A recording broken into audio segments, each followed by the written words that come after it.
I am Harper, 34 years old, and I learned a long time ago that true power never needs to announce itself. My sister Fiancé looked at my flannel shirt and laughed, calling me a poor country girl in front of his elite family. I just smiled and sat quietly in my scuffed leather boots. Minutes later, his boss entered the private dining room, saw me, and bowed. "Good evening, President," he said. My sister Fiancé lost all color in his face. Before I tell you how I used my hidden corporate power to dismantle his life and expose a multi-million-dollar fraud, let me know where you are watching from in the comments below. Hit like and subscribe if you believe the best revenge is served with absolute silence. The VIP private dining room at the most exclusive steakhouse in Dallas smelled of aged Wagyu and expensive cigars. My younger sister Vanessa sat at the center of the long mahogany table, draped in designer silk. Beside her sat Trent, her fiancé, and the current director of development for Vanguard Real Estate Group. Trent wore a custom-tailored suit and held a glass of bourbon, holding court over his wealthy parents and a few local politicians. I walked through the heavy oak doors wearing dark denim, a crisp flannel shirt, and my worn leather work boots. I had just driven straight from my 500-acre ranch outside the city limits. The conversation in the room halted. Trent looked me up and down, a patronizing smirk spreading across his face. The country girl finally decided to show up. Trent announced, his voice carrying across the quiet room. He turned to his guests, gesturing toward me with his bourbon glass. "I keep telling Vanessa we need to civilize her sister. You cannot wear barn clothes to a 5-star restaurant. Harper, it is embarrassing." Vanessa sighed, resting her hand on Trent's arm. She told me I really needed to listen to him. She suggested I sell my useless farm to Trent Development Company so I could finally buy some decent clothes and move into a real neighborhood. She claimed Trent was doing me a favor by offering to take the dirt off my hands. I did not argue. I pulled out a chair at the end of the table, sat down, and took a sip of my sparkling water. I knew Trent wanted my land. It sat directly on top of a highly profitable zoning corridor he desperately needed for his upcoming Eco-City project. What Trent did not know was that I did not just own a farm. The heavy oak doors opened again. Sterling, the chief executive officer of Vanguard Real Estate, walked into the room. Trent immediately stood up, buttoning his suit jacket, his face breaking into an eager, sycophantic smile. He stepped forward, extending his hand to greet his ultimate boss, hoping to show off his connections to his future in-laws. Sterling ignored Trent's outstretched hand entirely. He walked right past the bewildered director of development. Sterling stopped directly beside my chair. The powerful CEO of a billion-dollar real estate conglomerate adjusted his tie and bowed his head respectfully. "Good evening," President Harper Sterling said, his voice clear and formal. "The internal audit report you requested is ready for your review." The silence in the dining room was deafening. A politician dropped his silver fork onto his porcelain plate.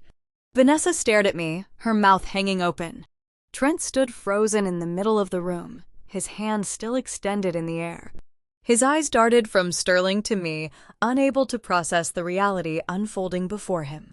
He had spent the last 2 years treating me like an uneducated peasant. He just realized he was engaged to the sister of Vanguard anonymous majority shareholder. I set my water glass down on the mahogany table. I looked at Trent, watching the smug arrogance evaporate from his features. "Thank you, Sterling," I replied, keeping my tone cold and measured. "Hand the documents over to Trent. I want him to know that I am personally taking over the financial inspection of his Eco-City development starting tomorrow morning." Trent stumbled backward, bumping into the edge of the table. A sickly gray pallor washed over his skin. He knew the Eco-City ledgers were compromised. He knew a direct inspection from the company president would instantly uncover the $15 million he had quietly embezzled over the past year. I watched his chest heave with sudden panic. He was cornered, and a cornered fraudster always makes a fatal mistake. I did not fire Trent right there in the private dining room. Terminating his employment immediately would be a simple release, giving him the opportunity to run and hide his stolen assets before the authorities could intervene. I wanted a slow, meticulous corporate suffocation. I instructed Sterling to enforce a strict information embargo across the executive tier of Vanguard Real Estate Group. The outside financial world still viewed Trent as a rising star, a brilliant developer marrying into a comfortable suburban family. But inside the glass walls of the corporate headquarters, he was effectively a ghost. He knew my internal audit would map every single fraudulent transaction he had executed over the past 12 months. He knew his $15 million embezzlement would be exposed by the end of the week. Panic is an incredibly powerful catalyst. It strips away logic and drives desperate men to seek the path of least resistance. For a manipulator like Trent, that path led directly to my parents. Howard and Caroline lived in a pristine, gated community in North Dallas. Their sprawling house was a sterile monument to superficial status, filled with imported silk rugs, uncomfortable antique furniture, and fragile porcelain vases. They cared deeply about neighborhood gossip and country club politics. They had always favored my younger sister, Vanessa. She was the former pageant queen, the aspiring socialite, the obedient daughter, who fit perfectly into their carefully curated aesthetic. I was the stubborn anomaly who preferred wide-open spaces, the quiet discipline of agriculture, and building my own wealth in the shadows. Trent understood this family dynamic with predatory clarity. He knew exactly how to weaponize their blatant favoritism to save his own skin. Early the next morning, before the financial markets even opened, Trent parked his luxury sedan in my parents' driveway. He walked into their formal living room, playing the role of a devastated and broken groom. He did not confess that he was facing federal embezzlement charges. Instead, he spun a masterful web of deceit designed to trigger their worst instincts. He claimed I was using a hidden corporate position to crush his career out of pure spite. He told my parents I was deeply jealous of Vanessa and wanted to ruin her upcoming wedding because I could not stand seeing her happy. He painted himself as a hard-working visionary, being persecuted by a bitter, older sister who had inexplicably manipulated her way into a board seat. Howard and Caroline swallowed every single lie without a fraction of a doubt. They needed a villain to explain the sudden friction, and I had always been their easiest target. I was standing in the heavy timber kitchen of my ranch, pouring a cup of black coffee, when my phone buzzed on the granite counter. The caller identification displayed my mother name. I answered the call and was immediately met with a barrage of hostility. Caroline did not ask for my perspective. She yelled into the receiver, her voice shrill and laced with venom, calling me a cold-blooded tyrant. She accused me of hoarding power and using it to humiliate my own flesh and blood. She demanded I apologize to Trent immediately and step down from my position at Vanguard to preserve the family honor. I listened to her frantic screaming while looking out the large bay window. The morning mist was rolling across the pasture where my cattle grazed peacefully. I felt no anger. I only felt a profound, clinical detachment. This was the woman who gave birth to me, demanding I sacrifice my corporate empire to protect a thief simply because that thief was buying her favorite daughter, a diamond ring. I told her in a low, steady tone that I would not apologize for conducting a standard financial audit on a corrupt employee. I hung up the phone, cutting off her toxic tirade, and tossed the device onto the counter. Back at the suburban house, Trent moved to the final phase of his extortion plan. He knew I was preparing to freeze his corporate accounts. He desperately needed liquid capital to cover his stolen millions, and he intended to use my ranch to secure it. My 500 acres were not just empty dirt. The property sat directly over a prime zoning corridor and a massive natural aquifer, making it worth tens of millions of dollars to commercial developers. Trent pulled a thick legal document from his leather briefcase, placing it gently on the glass coffee table in front of my father. It was a durable power of attorney designed to transfer total control of my property to a newly formed shell company registered under a fake name. Trent was exploiting a highly obscure legal loophole. 10 years ago, when I first purchased the ranch, I suffered a severe equestrian injury that left me unconscious in the hospital for 3 weeks. During that traumatic period, Howard petitioned the court and was granted a temporary medical conservatorship to handle my medical and financial affairs. The paperwork was supposed to be legally dissolved the moment I recovered. However, due to a clerical oversight in the county registry, the archaic clause remained dormant, but technically active. Trent had dug through years of public records to find this exact weapon. He told Howard that the only way to save Vanessa Future was to teach me a lesson in humility and obedience. He convinced my father that signing the document would legally strip me of my land, forcing me to rely on the family and drop my corporate vendetta against him. He promised Howard that his shell company would hold the land safely in a trust and pay the family a handsome quarterly dividend. It was a blatant predatory lie. Trent intended to leverage the 500 acres for a massive shadow loan by sunset and disappear with the cash, leaving me destitute. Howard, blinded by his need to protect his golden child and eager to assert his patriarchal dominance over his rebellious oldest daughter, picked up a silver pen. He leaned over the glass table, ready to sign away my entire livelihood without a second thought. He did not realize my husband was already inside the house. Elias had stopped by the gated community early that morning to retrieve a set of antique woodworking tools my grandfather had left in their garage. Elias was a formidable, unyielding presence. As an African-American man who spent 15 years serving as a senior prosecutor for the United States Department of Justice, he possessed an innate, terrifying ability to read a room and identify a financial crime in progress. He specialized in dismantling complex real estate fraud syndicates. He had retired from the federal courts to help me manage the ranch, seeking a quieter life, but his predatory instincts remained razor-sharp. He walked into the formal living room, his heavy work boots silent on the plush imported carpet. Elias saw the legal document resting on the table. His trained eyes recognized the specific formatting of a property transfer deed and a conservatorship clause instantly. He registered the frantic, nervous energy radiating from Trent and the blind, arrogant compliance of my father. Elias did not ask for permission to intervene. He did not raise his voice to argue the legalities. He moved with a lethal, fluid speed that left no room for negotiation. Just as the tip of the silver pen touched the signature line, Elias reached right over Howard's shoulder. His large hand clamped down on the document, snatching it directly off the glass table. Trent jumped back, his eyes widening with sudden raw terror as he recognized the former federal prosecutor standing over him. Howard dropped the pen and opened his mouth to shout a protest demanding respect in his own home. Elias silenced him with a single cold glare that carried the weight of a federal courtroom. My husband turned his back on the trembling men. He walked slowly over to the stone fireplace, where a morning fire was burning steadily to ward off the autumn chill. He tossed the fraudulent deed directly into the center of the roaring flames. He stood there blocking the hearth, watching the heavy legal paper curl turn black and disintegrate into ash.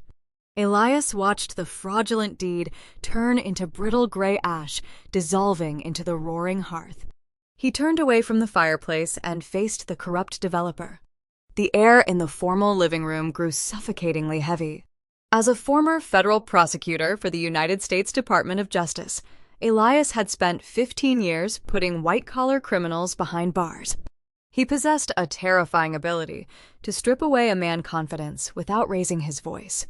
He knew exactly how to dismantle an arrogant executive who thought a custom-tailored suit provided immunity from the law.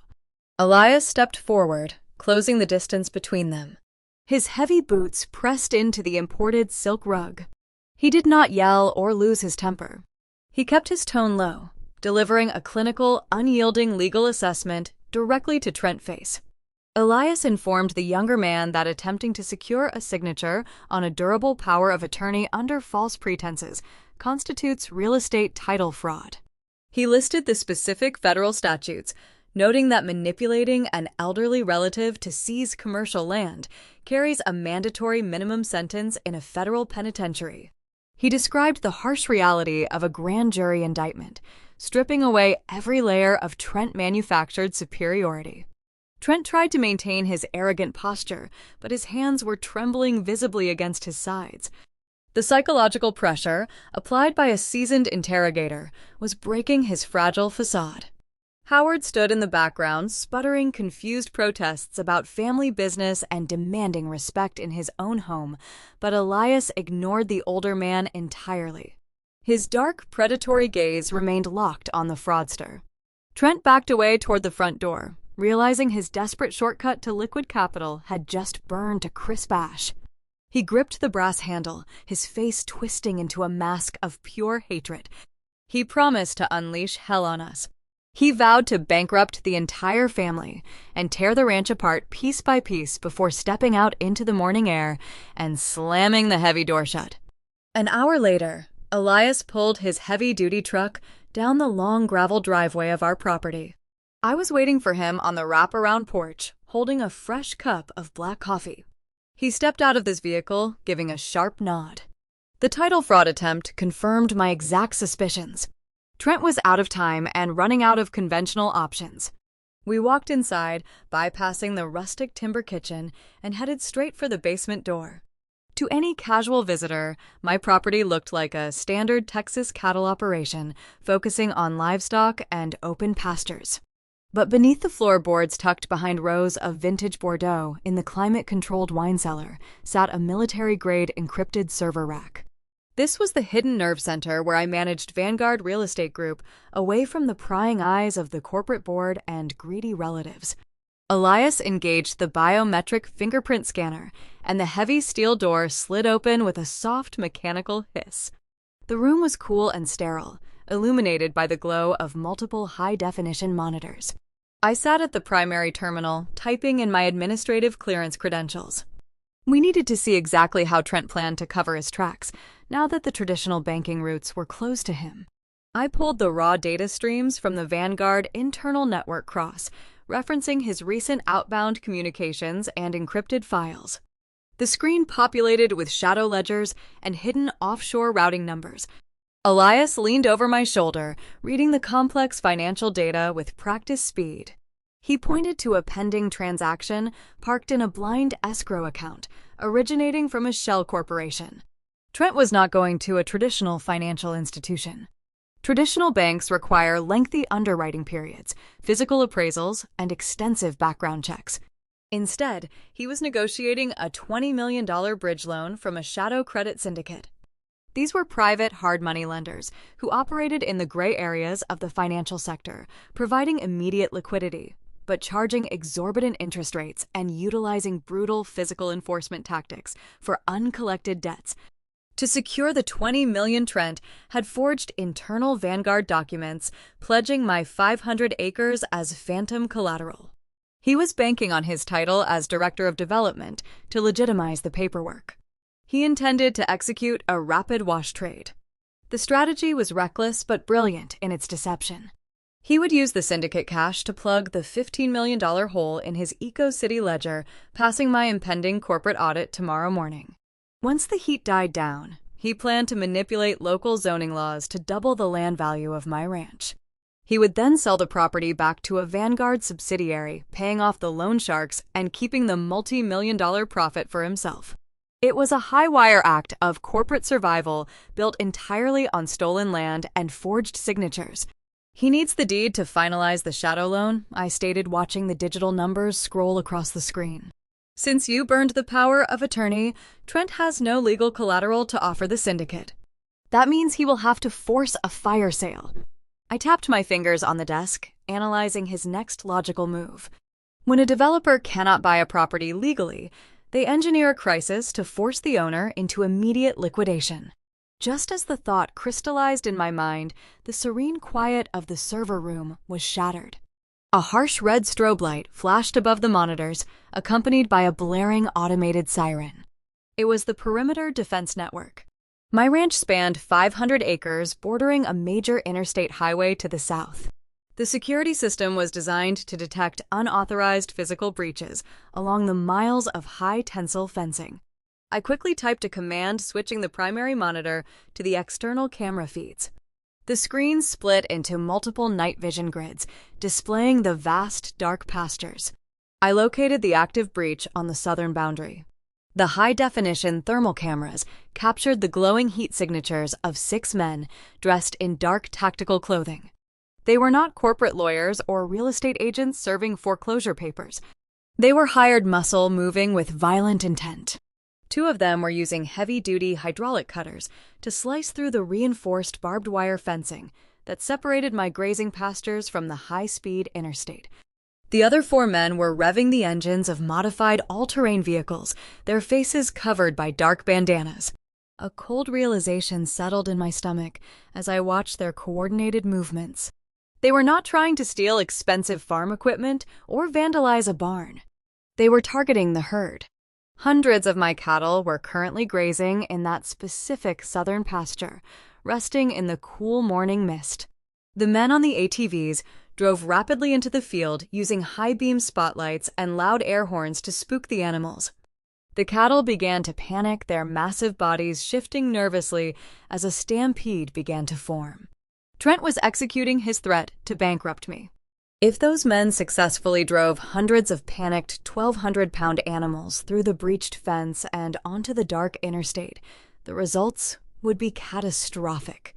Vehicles traveling at 70 miles per hour would collide with the herd, causing fatal multi-car pileups and unimaginable destruction. The resulting tragedy would trigger a tidal wave of civil liabilities. Wrongful death lawsuits, gross negligence claims, and federal highway safety fines would hit my desk by tomorrow morning. The legal fees and settlement demands would run into the tens of millions. A judge would immediately order the liquidation of my assets to compensate the victims. Trent was orchestrating a deadly traffic disaster to force me into immediate bankruptcy, ensuring my land would be auctioned off for pennies on the dollar. The cattle were picking up speed, moving like a dark, unstoppable wave toward the severed fence. The highway was only a few hundred yards away, and the headlights of passing semi-trucks illuminated the impending disaster. There was no time to call local law enforcement and wait for a dispatch unit. The destruction of my life and the lives of innocent commuters was minutes away. We had to stop a stampede right now. Elias did not hesitate. He spun away from the server monitors, leaving the glow of the digital footprint behind. We moved in perfect synchronization born from years of handling high-pressure situations. We rushed up the wooden stairs, bypassing the kitchen, and heading straight for the mudroom. Elias grabbed the heavy metal keys to our customized ranch vehicle. He did not need to formulate a complex strategy. His tactical instincts honed during his tenure at the Department of Justice took over instantly. I grabbed my tablet, syncing it to the external perimeter network to maintain a bird's-eye view of the property. We stepped out into the cool night air and climbed into the reinforced cabin of his modified heavy-duty pickup truck. The engine roared to life with a deep, mechanical growl. Elias threw the truck into gear tires, spinning briefly against the gravel before finding traction. He navigated the unlit dirt roads of the property without relying on standard headlights to avoid alerting the saboteurs. He drove using muscle memory and the faint illumination of the moon. The digital map on my tablet tracked the thermal signatures of the hired thugs, pushing the herd closer to the southern boundary. The distance between the panicked animals and the severed steel fencing was closing rapidly. We had less than 3 minutes before the first wave of cattle spilled onto the high-speed interstate. Elias cut across the central pasture, ignoring the designated service roads. The heavy suspension of the truck absorbed the uneven terrain as he pushed the engine to its maximum output. We intercepted the stampede just a few hundred yards from the breach. The hired men on their all-terrain vehicles saw our silhouette approaching in the dark. They revved their engines, trying to accelerate the chaos. Elias reached up and flipped a row of toggle switches mounted on the ceiling console. The front grille of the truck erupted in a blinding array of high-intensity tactical lumens. The brilliant white light sliced through the darkness, instantly blinding the thugs and disorienting the lead cattle. Simultaneous to the lights, Elias activated a specialized acoustic siren. It was not a standard police wail. It was a directional, high-decibel frequency designed to mimic the sound of predatory distress. The piercing noise cut through the sounds of hooves and engines. The wall of light and sound created an impassable physical barrier. The cattle, driven by pure survival instinct, halted their forward momentum. They dug their hooves into the dirt, turning away from the terrifying noise and the blinding glare. Elias maneuvered the truck with surgical precision, driving parallel to the herd, pushing them into a tight circle and steering them back toward the safety of the interior grazing fields. He neutralized a catastrophic stampede in less than 10 minutes. The saboteurs realized their mission had failed. The blinding lights and the deafening siren broke their coordination. The driver of the lead all-terrain vehicle waved his arm, signaling a frantic retreat. The four men spun their vehicles around, abandoning their hydraulic cutters near the broken fence. They sped toward the eastern service gate, hoping to disappear into the rural county roads before law enforcement could respond. They underestimated the digital infrastructure of my ranch. I watched their heat signatures race across the tablet screen. I tapped a sequence of commands overriding the physical security parameters of the eastern sector. Half a mile ahead of the fleeing men, the heavy wrought iron service gates swung shut with a harsh metallic clang.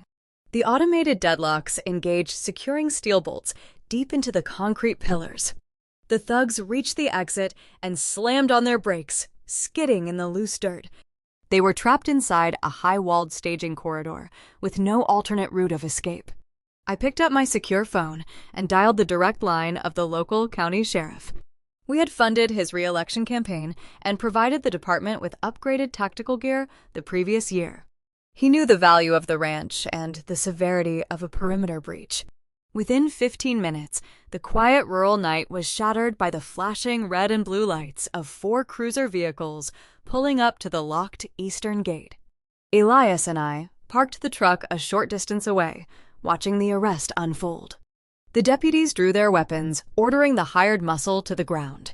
The men surrendered without a fight, dropping face down in the dirt. The sheriff walked over to the leader of the group, a rugged man with a long criminal record for vandalism and extortion. The sheriff pulled him to his feet, pressing him against the hood of the cruiser for a rapid field interrogation. The thug offered no loyalty to his employer. He confessed immediately, stating a guy in a gray tailored suit had approached them outside a bar in downtown Dallas. The suit handed over a duffel bag containing $50,000 in untraceable cash, with strict instructions to push the herd onto the highway and ensure maximum collateral damage. The description of the gray suit and the cash drop was precise, but it remained circumstantial. A verbal confession from a hired criminal was not enough to secure a federal arrest warrant for the director of development at Vanguard. Trent had maintained just enough distance to keep his fingerprints off the operation. We could not put him in handcuffs tonight. But the failed sabotage sent a crystal clear message. Trent knew his desperate bid to bankrupt me had hit a reinforced steel wall. The sun began to rise, painting the Texas sky in shades of bruised purple and dull orange. Elias and I returned to the farmhouse. We had secured the herd, repaired the fence line, and handed the saboteurs over to the legal system. I walked into the kitchen to pour a fresh cup of coffee. Before I could take the first sip, my personal phone began to ring. The caller identification displayed my sister name. I answered the call, expecting the usual demands for wedding favors or complaints about floral arrangements.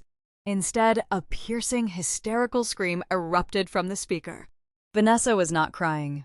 She was hyperventilating, her voice ragged and pitched with sheer panic.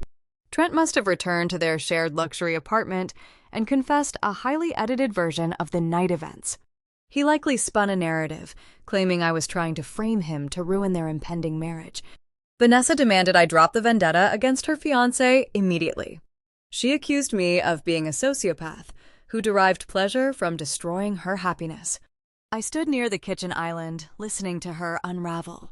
I told her in a calm, measured tone that Trent was actively committing corporate fraud and had just attempted to cause a fatal highway disaster.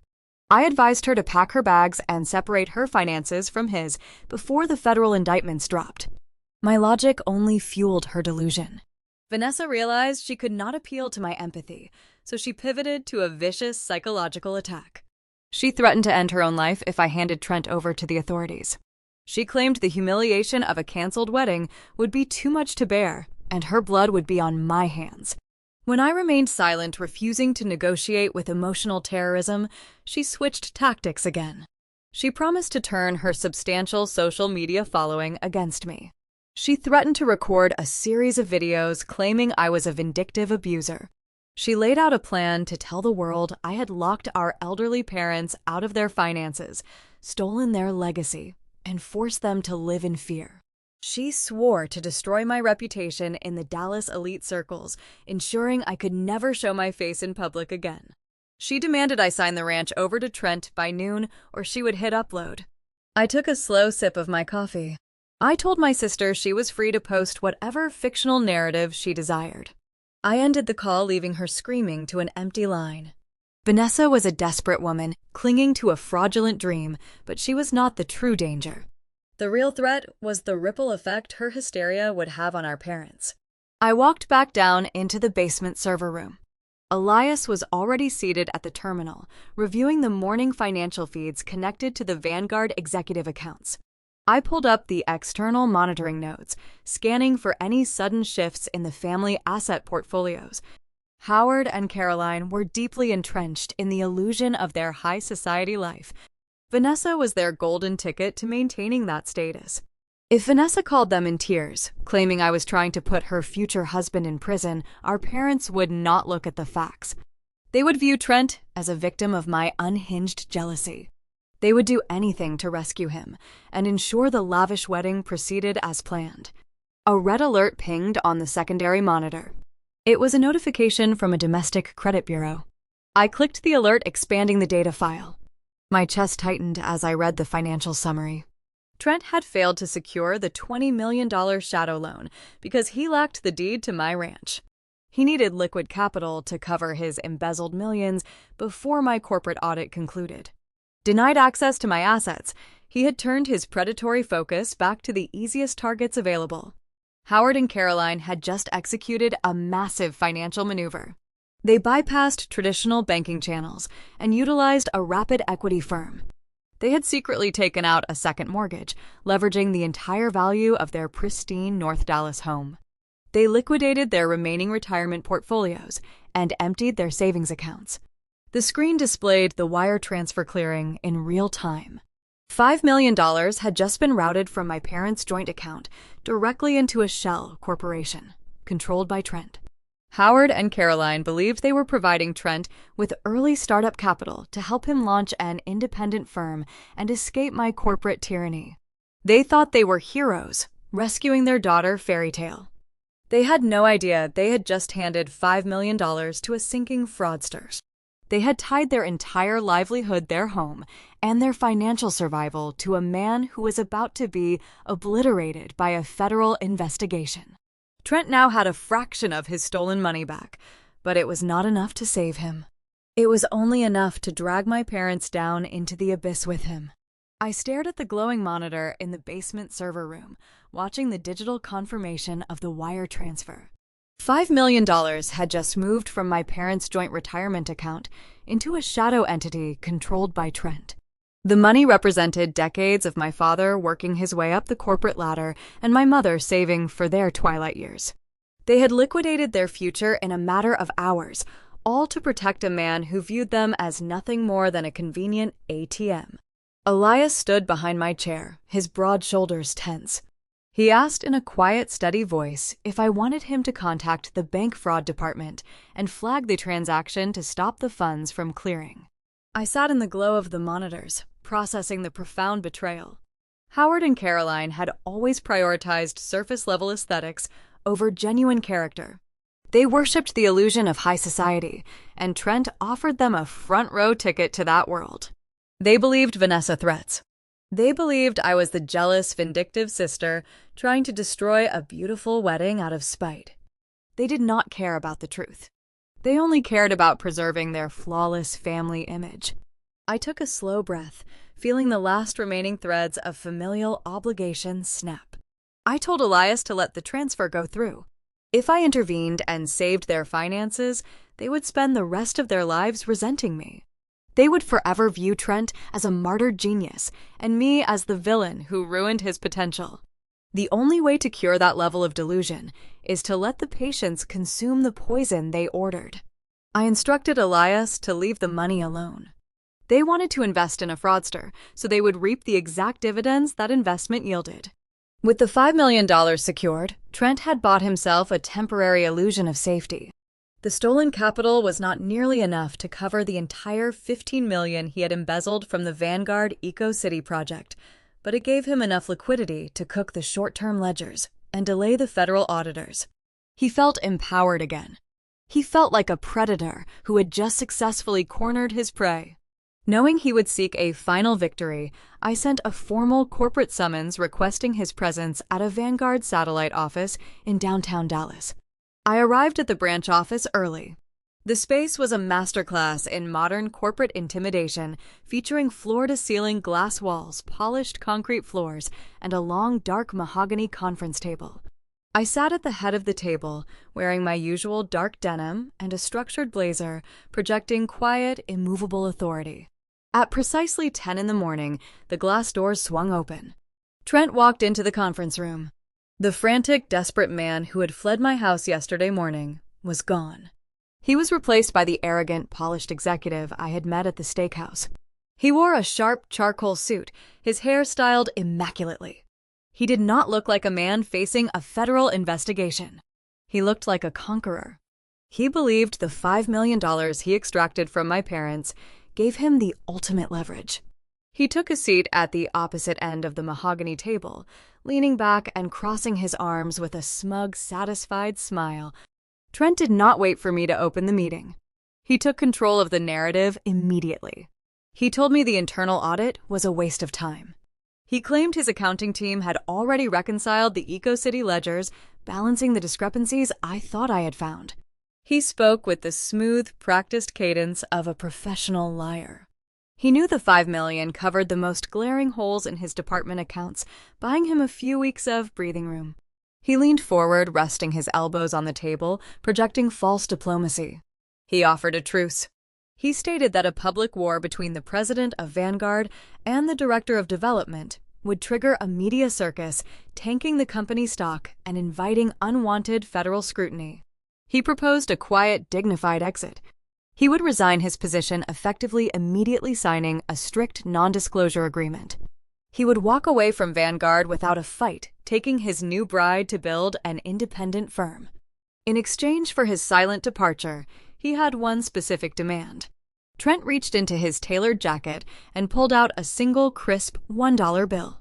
He slid the green paper across the polished mahogany. It came to a stop near my folded hands.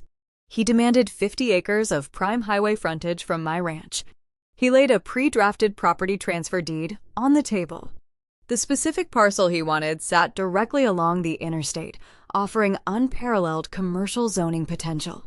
He told me that 50 acres was a small price to pay to protect my corporate empire from a messy public scandal and to save my sister from a canceled wedding. He smirked, telling me to take the dollar sign, the deed, and end the family drama. I looked at the $1 bill and then at the arrogant man sitting across from me. I needed him to believe he had broken my resolve. I needed him to think the combined pressure of Vanessa's hysterical threats, my parents' financial betrayal, and his corporate blackmail had finally crushed the stubborn country girl. I slumped my shoulders slightly, allowing a heavy, exhausted sigh to escape my lips. I broke eye contact, looking down at the table, projecting the image of a woman tired of fighting a losing battle. I picked up the property deed, scanning the legal jargon with dull, uninspired eyes. I murmured that I was exhausted from the constant fighting. I told him Vanessa was threatening self-harm, and my parents were mortgaging their lives just to keep him afloat. I played the role of a defeated sister, prioritizing family peace over a piece of dirt. I reached into my blazer and withdrew my silver pen. I did not hesitate. I pressed the ink to the heavy paper and signed my name on the transfer line, legally handing over 50 acres of prime Texas real estate to his shell company for a single dollar. Trent did not even wait for the ink to dry. He lunged forward, snatching the deed off the table with greedy, trembling fingers. He inspected the signature, his eyes gleaming with unearned triumph. He folded the document carefully, slipping it into his breast pocket next to his silk handkerchief. He stood up, buttoning his charcoal suit jacket. He looked down at me, his expression dripping with unfiltered contempt. He laughed a dry, mocking sound that echoed in the glass room. He told me that despite my secret corporate title and my billions of dollars, I was just a weak woman, terrified of a little family scandal. He boasted that blood always makes people fold. He promised to send me an invitation to the groundbreaking ceremony of his new independent development before turning on his heel and marching out of the conference room. I sat in the silent office, watching his silhouette disappear through the frosted glass doors. The posture of defeat vanished from my frame. I sat up straight, rolling my shoulders back. I picked up the crisp $1 bill he had left on the table, folding it neatly and slipping it into my pocket as a souvenir. The door to the adjoining executive suite clicked open. Elias stepped into the conference room, holding a fresh cup of coffee. He walked over and stood beside my chair, looking at the empty seat Trent had just vacated. Elias took a slow sip of his coffee, a dark, knowing smile touching the corners of his mouth. He took the bait. Elias noted his deep voice filling the quiet room. I nodded, turning my chair to face the sprawling view of the Dallas skyline. Trent believed he had just extorted millions of dollars worth of commercial real estate.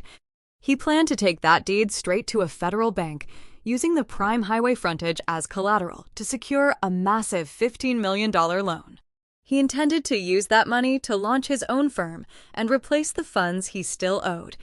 He thought he was building the foundation of a new, untouchable empire. He failed to realize that the 50 acres he just acquired was not standard commercial dirt. When I purchased the ranch a decade ago, that specific tract of highway frontage was designated as a critical migration corridor for several endangered species native to the Texas plains. I had willingly signed a binding legal agreement with the United States government, locking that parcel into a federal conservation easement. The deed transferred the title of the land, but the strict federal restrictions remained permanently attached to the soil, regardless of who owned it. Trent did not perform a deep title search. He was too arrogant and too desperate for liquid capital to read the fine print buried in the county archives. He only saw the location and the potential profit. The legal parameters of a federal conservation easement are unforgiving. The moment Trent parked a bulldozer on that grass, the moment his crew drove a single steel stake into that protected soil, or altered the natural water runoff, he would trigger an automatic response from the Environmental Protection Agency. Any attempt at commercial grading on that specific parcel constitutes the federal crime of destroying national property and violating the Clean Water Act. I had not surrendered a piece of my ranch to buy peace. I had just handed a desperate fraudster a ticking legal landmine. Trent was currently rushing to a federal bank to secure a massive commercial loan against a property that was legally impossible to develop. He was stepping blindly into a trap that would bring the full, terrifying weight of the federal government crashing down on his head just in time for his lavish wedding. Trent wasted zero time. Armed with the signed deed for 50 acres of prime Texas highway frontage, he walked straight into the polished marble lobby of a premier federal bank in downtown Dallas. He did not carry the posture of a man scrambling to cover a multi-million-dollar embezzlement track. He wore the confidence of a king ascending his throne. He sat across from a senior commercial loan officer, sliding the thick legal document across the vast mahogany desk. He leveraged the raw appraised value of the pristine land to secure a rapid commercial credit line. His ambition was no longer limited to mere survival. The taste of a perceived victory had mutated his desperation into pure, unchecked vengeance. He intended to use the fresh $15 million to orchestrate a hostile takeover of a rival development firm operating on the edge of the city. He wanted to build an independent real estate empire robust enough to challenge Vanguard and ultimately crush my influence. The loan officer, blinded by Trent executive title and the flawless reputation of Vanguard, approved the preliminary underwriting. The banker remained blissfully oblivious to the strict federal conservation restrictions buried deep within the soil history of that specific parcel. Meanwhile, across town, the facade of high society perfection continued uninterrupted. Heavy, cream-colored cardstock invitations, embossed with gold foil, arrived in the mailboxes of the Dallas elite. Vanessa was blindly preparing for her grand spectacle. The guest list included state senators, tech executives, venture capitalists, and local celebrities. She was setting the stage for a royal wedding, entirely unaware that her groom was funding the extravagant ice sculptures and imported caviar with stolen money and toxic collateral. She spent her afternoon at a high-end bridal boutique, sipping complimentary champagne and complaining about floral arrangements, while the man she planned to marry actively plotted the financial ruin of her own sister. The clock was ticking steadily toward the wedding day, pushing all the players closer to the edge of the cliff. That evening, the sky turned the color of bruised iron as a cold front rolled into the city. Elias received a cryptic text message on his secure phone demanding a face-to-face meeting. The location was a secluded speakeasy tucked away in the basement of a historic building in the Arts District. It was a dimly lit establishment favoring expensive scotch and absolute discretion, serving as a quiet haven for the wealthy and the corrupt. Elias arrived precisely on time. The air inside smelled of aged wood and expensive cigar smoke. He found Trent sitting in a curved leather booth near the back, isolated from the few other patrons enjoying the quiet jazz playing from a corner speaker. Trent swirled a glass of neat whiskey. He looked at my husband with a gaze dripping in manufactured superiority.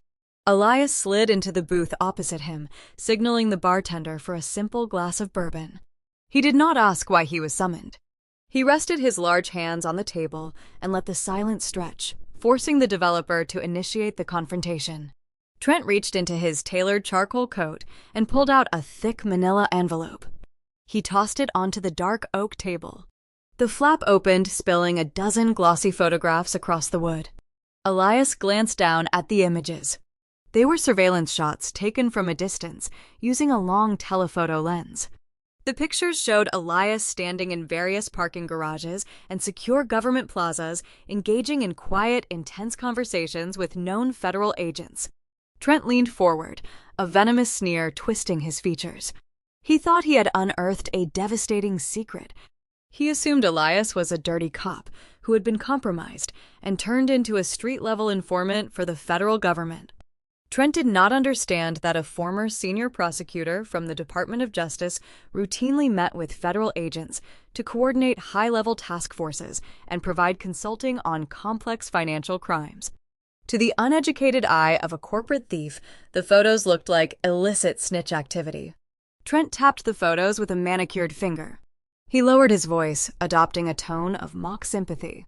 He claimed he knew Elias was feeding information to the government to save his own skin, avoiding prison time for some imaginary past crime. He outlined a brutal ultimatum. He demanded Elias go home and force me to cancel the impending Vanguard corporate audit.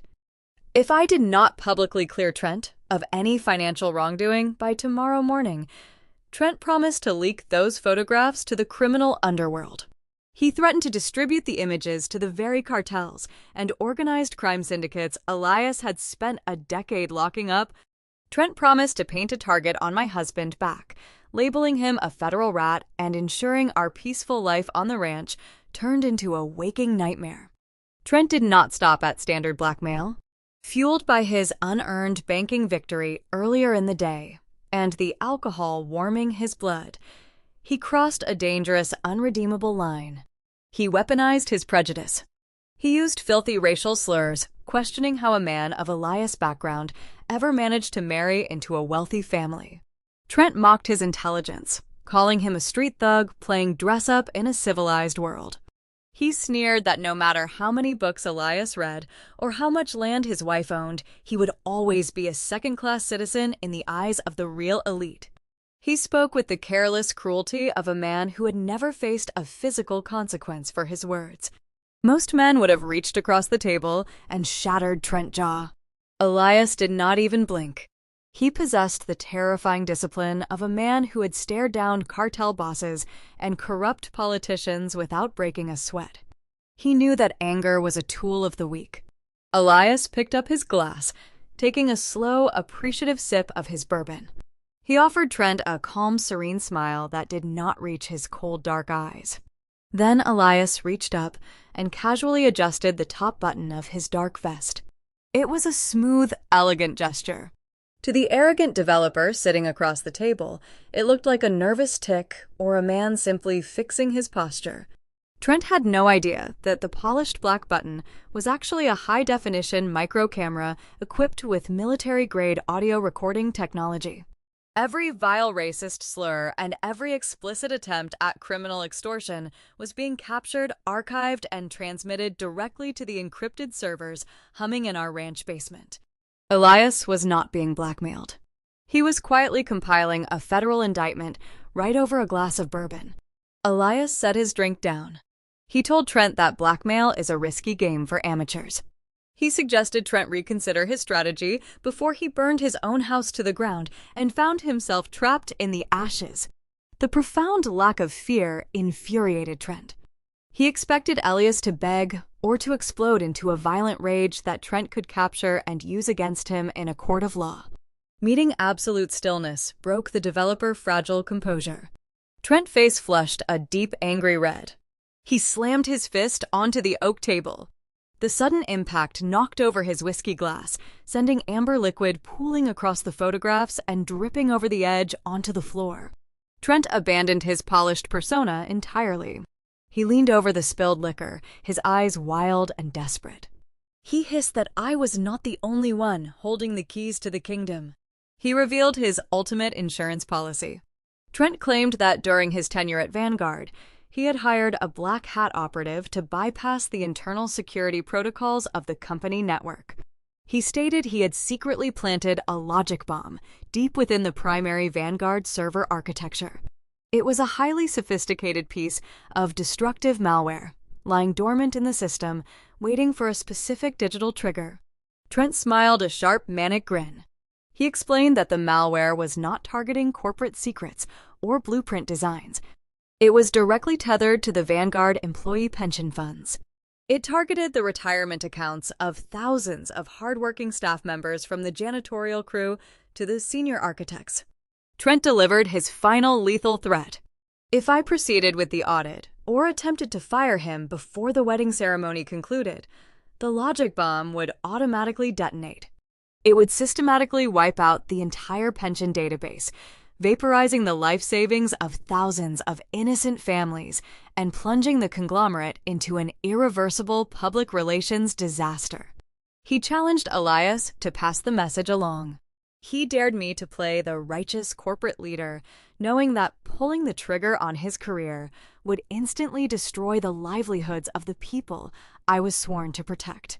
He left the spilled drink and the photos on the table, walking out of the bar convinced he had engineered the perfect Mexican standoff. Elias transmitted the encrypted digital file from his truck while navigating the dark rural roads back to the ranch. I sat in the climate-controlled basement server room, watching the progress bar fill across my primary monitor. When the download finished, I opened the audio track. The sound of the secluded speakeasy filled the quiet underground room. I heard the faint jazz music playing in the background, followed by the unmistakable voice of the developer my sister planned to marry. I listened to Trent deliver his blackmail attempt. I heard the vile racial slurs he threw at my husband. I felt no surprise. True character always reveals itself under pressure. Bigotry is the refuge of a man who possesses no genuine intellect or natural authority. I did not react to his insults. My focus remained entirely locked on the final segment of the recording. Trent boasted about hiring a black hat operative to bypass the internal security protocols of Vanguard real estate. He confessed to planting a logic bomb deep within our corporate architecture, targeting the pension funds of thousands of hardworking employees. He intended to vaporize the retirement savings of innocent families just to secure a bargaining chip. I picked up my secure phone and dialed the direct line of my Chief Information Security Officer. It was 3 a.m. In the corporate world, crises do not adhere to standard business hours. He answered on the second ring, his voice sharp and alert. I informed him that we had a confirmed hostile intrusion on the primary network. I ordered him to initiate the Vanguard emergency protocol and assemble the senior cyber response team on a secure digital bridge immediately. Within 10 minutes, 6 of the top cybersecurity architects in the state were logged into a restricted virtual command center. I patched the audio file of Trent issuing his threat directly into their headsets. The team listened to the extortion attempt in grim silence. I gave a single clear directive. We needed to hunt down the logic bomb, isolate the trigger, and neutralize the threat before the sun came up. The digital hunt began. The server room filled with the rapid clicking of my mechanical keyboard as I worked in tandem with the remote engineering team. We ran deep diagnostic sweeps across the human resources network, the payroll ledgers, and the employee benefit databases. Trent had paid his dark web operative well. The malicious code was incredibly sophisticated. It was not a blunt instrument or a standard ransomware virus. It was a fragmented script buried beneath layers of routine software updates and encrypted administrative files. It took 3 hours of relentless digital excavation to locate the core anomaly hiding within a dormant retirement allocation module. The lead architect isolated the executable file and ran a reverse engineering sequence to expose the trigger parameters. The logic bomb was not tied to a specific keystroke or a failed password entry. It was connected to a precise digital clock. I stared at the timestamp displayed on my monitor. The execution window was set for exactly 6 in the evening on Saturday. The sheer theatrical arrogance of his plan crystallized in my mind.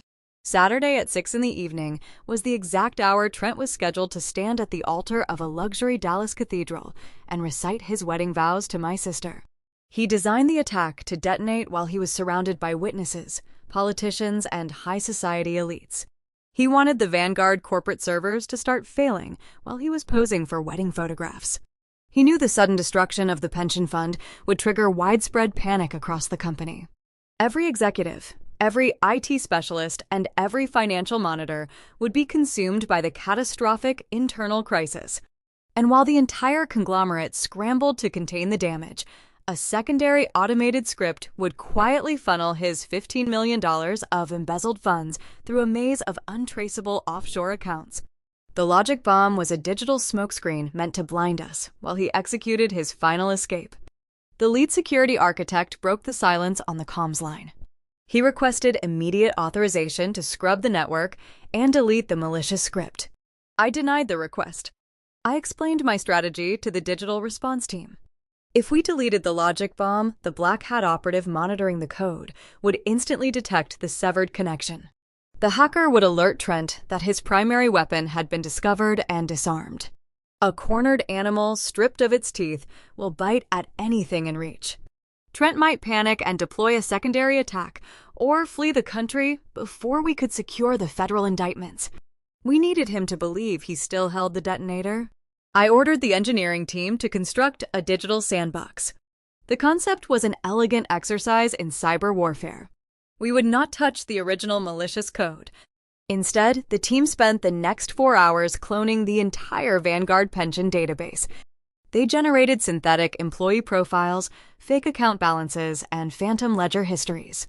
They built a secure virtual glass box around the logic bomb.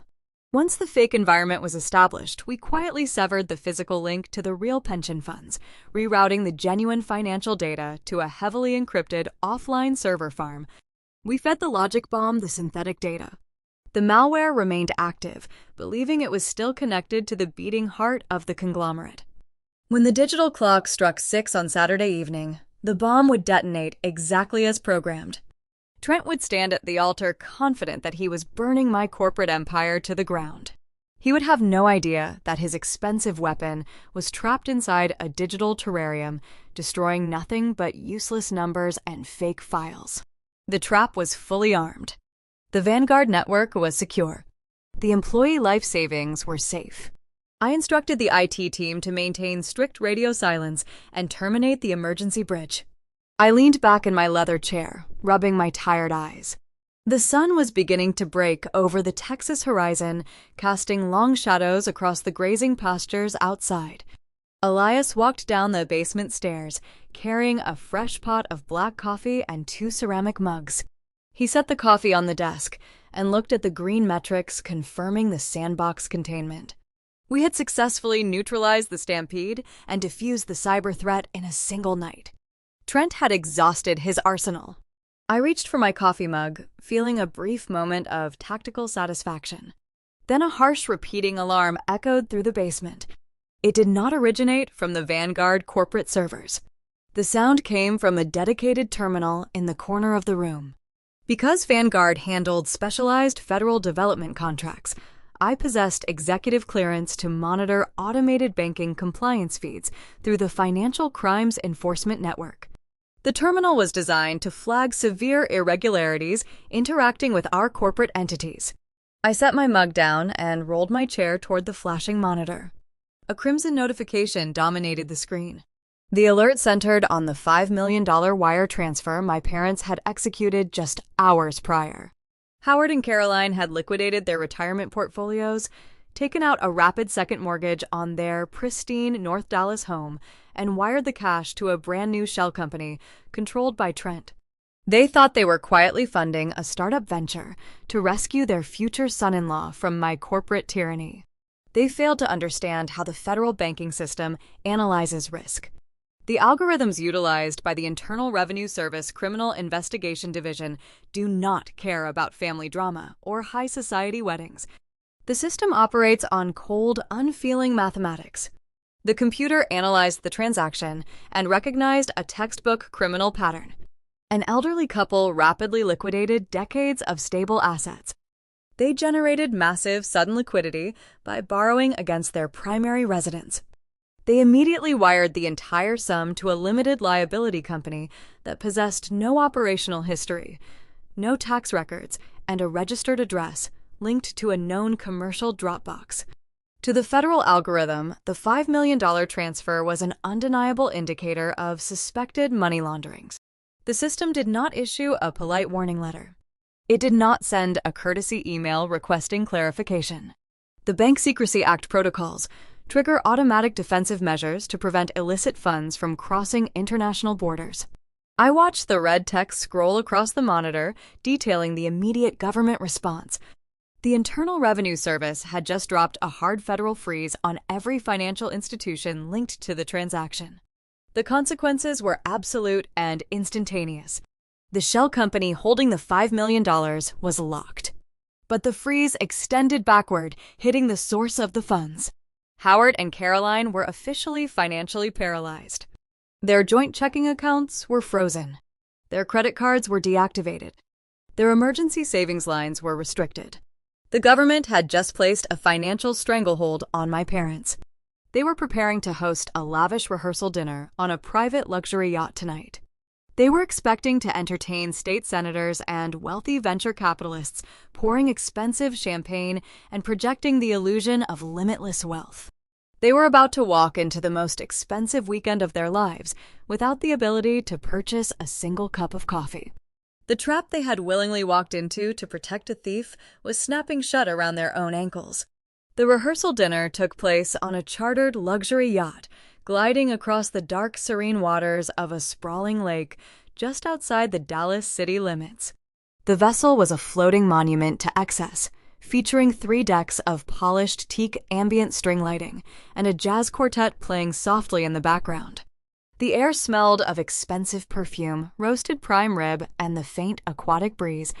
100 of the most influential political and financial figures in the state mingled on the upper deck holding crystal flutes of imported champagne. They believed they were attending the social event of the season. They had no idea they were standing on a sinking ship. I stood near the raw bar on the starboard side, wearing a tailored black evening gown that offered a stark contrast to the flamboyant pastels worn by the other guests. Elias stood beside me, his dark tailored suit tailored perfectly to his broad frame. We watched the theater unfold with the clinical detachment of forensic accountants reviewing a doomed ledger. Vanessa positioned herself at the center of the main deck. She wore a custom French silk dress that caught the ambient light with every step. She looked radiant, soaking in the admiration of the wealthy crowd.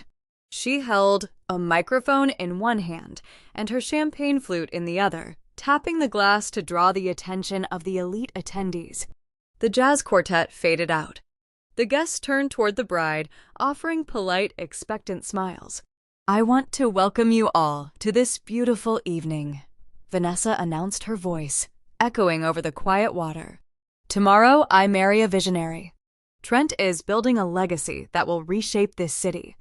But a great empire requires a strong foundation.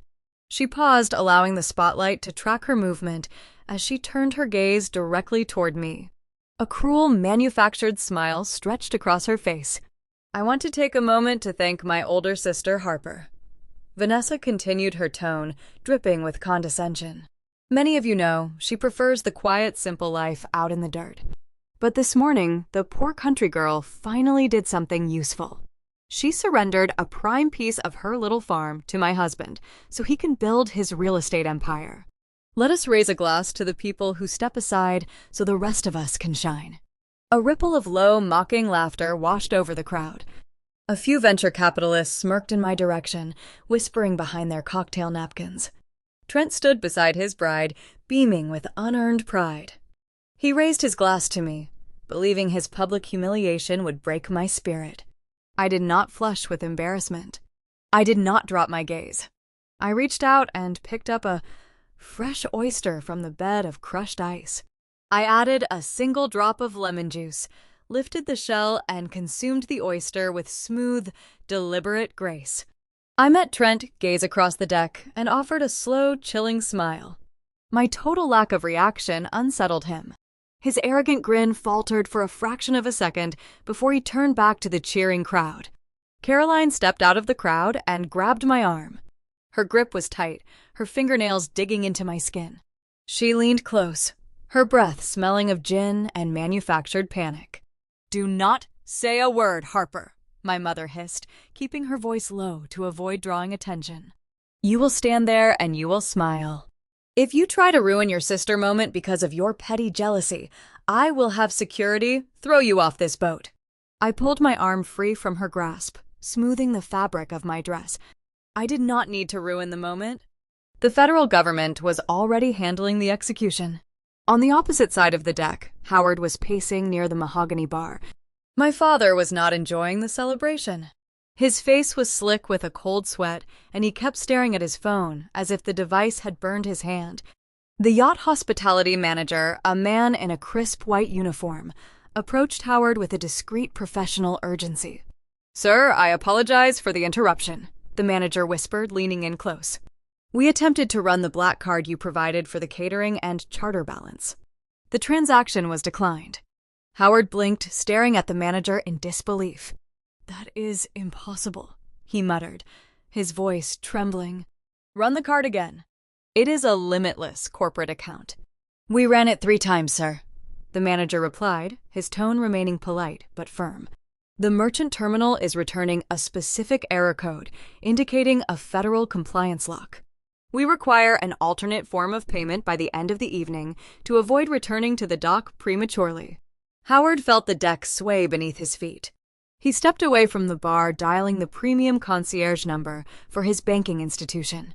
He expected a human voice to apologize for the glitch. Instead, an automated recording informed him that his routing numbers were currently frozen under the authority of the Internal Revenue Service due to suspected illicit asset transfers. The $5 million he had wired to Trent Shell Company earlier that day had triggered a financial guillotine. He was standing on a yacht surrounded by billionaires, and he could not afford to buy a single napkin. While my father hyperventilated in the shadows, a different kind of storm approached the groom.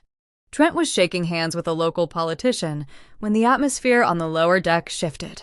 A man walked up the teak stairs, bypassing the security detail with a quiet, terrifying ease. He did not wear a tuxedo. He wore a simple dark suit that lacked the bespoke tailoring of the elite guests. His face was a map of old scars, and his eyes held the dead, unblinking stare of a professional predator. He was a collector for the Shadow Credit Syndicate, and he did not care about the wedding. The man approached Trent, cutting right through the circle of wealthy guests. He stepped into Trent's personal space, placing a heavy hand on the developer's shoulder. The politician, sensing the sudden drop in temperature, quickly excused himself. Trent turned around, a reprimand forming on his lips, but the words died the moment he recognized the man. The color drained from Trent's face, leaving his skin the shade of wet ash. We ran the title on the land deed you provided for the $20 million bridge loan. The collector whispered his voice, a low, gravelly rasp that only Trent could hear. You tried to secure our cash using 50 acres of federal conservation dirt. You gave us toxic collateral. You tried to scam the Syndicate. Trent opened his mouth to explain to spin another web of lies, but his throat tightened. The collector leaned closer, his grip on Trent's shoulder tightening like a vice. The loan is canceled, the man stated, his tone devoid of any emotion. But the penalty for insulting my employers is due immediately. You have exactly 12 hours to produce $20 million in untraceable cash. If the sun comes up and the money is not in our accounts, you will not be attending a wedding tomorrow. You will be poured into the concrete foundation of your own eco-city. The collector released his grip and walked back down the stairs, disappearing into the shadows of the lower deck. Trent staggered forward, gripping the brass railing to keep from collapsing. He was suffocating. The $15 million federal bank loan he anticipated was useless because the land was protected. The $5 million he stole from my parents was frozen by the IRS. The $15 million he originally embezzled from Vanguard was about to be exposed by my audit. And now, a violent criminal syndicate was promising to execute him before breakfast. He looked around the opulent yacht, searching for a lifeline. His frantic gaze landed on Howard. My father was leaning against the bar, clutching his chest, staring blindly at his useless credit cards. Trent saw a desperate, vulnerable man. More importantly, Trent knew Howard was a signatory on a secondary emergency trust fund established by Vanguard founders decades ago. That trust held exactly $20 million in liquid equity, meant to protect the family in the event of a corporate hostile takeover. Trent mind fractured, abandoning all logic and basic humanity. He needed access to that emergency trust right now. He knew Howard would never willingly sign away the final safety net, especially after the credit cards just declined. Trent needed to bypass my conscious consent. Trent reached into the inner pocket of his suit jacket. He pulled out a small glass vial containing a potent liquid sedative he kept for severe anxiety attacks. He walked over to the bartender, ordering 2 fingers of aged scotch. When the bartender turned away to grab a fresh bottle, Trent uncapped the vial and poured the clear, odorless liquid into the glass. He smoothed his expression, forcing his panic behind a mask of concerned empathy. He picked up the spiked drink and walked toward my father. Howard looked up, his eyes wide with unadulterated fear. "Trent, the cards are locked," Howard stammered, gripping his son-in-law arm. "The bank says there is a federal hold." "I do not understand what is happening." Trent offered a reassuring smile, handing the spiked scotch to the older man. "Deep breaths," Howard Trent murmured, playing the role of the steady anchor. "It is just a minor tax flag. My legal team is already handling it. Drink this. It will calm your nerves. We will step down to the VIP cabin and sort out the routing numbers together. I have a digital override that can bypass the freeze." Howard, desperate for a solution and trusting the man who promised his daughter the world, took the glass. He swallowed the scotch in 3 rapid gulps, the heavy alcohol masking the bitter taste of the sedative. Trent watched my father swallow the poison. He pulled a slim, encrypted tablet from his jacket. The screen displayed a digital transfer authorization targeting the emergency trust fund. All it required was Howard's biometric fingerprint to execute the wire. Trent placed a supportive arm around my father's waist, guiding the swaying patriarch away from the crowded deck and steering him toward the isolated darkness of the lower cabins. Elias observed the interaction at the mahogany bar from the shadows of the upper staircase. Years of hunting white-collar criminals for the Department of Justice trained his eyes to catch microscopic shifts in human behavior. He saw Trent slip the small vial into the glass. He watched Howard consume the spiked scotch. When Trent placed a supportive arm around my swaying father and guided him toward the lower deck, Elias moved. He did not rush or alert the surrounding guests. He descended the narrow teak stairs with the silent, predatory grace of a hunter tracking a wounded target. Trent steered my father into the VIP suite at the bow of the yacht. The room was designed for strict privacy, featuring soundproof bulkheads and thick velvet curtains. Trent shoved Howard onto a plush leather sofa. The older man slumped forward, his motor functions shutting down as the potent sedative hijacked his nervous system. Trent pulled an encrypted tablet from his jacket, bringing up a biometric scanning prompt. He grabbed my father's limp hand, preparing to press the thumb against the glowing screen. Elias reached the bottom of the stairs. He did not bother testing the brass handle. He raised his heavy boot and drove his heel directly into the locking mechanism. The reinforced door splintered inward with a deafening crack, bouncing off the interior bulkhead. Trent spun around, dropping my father's hand.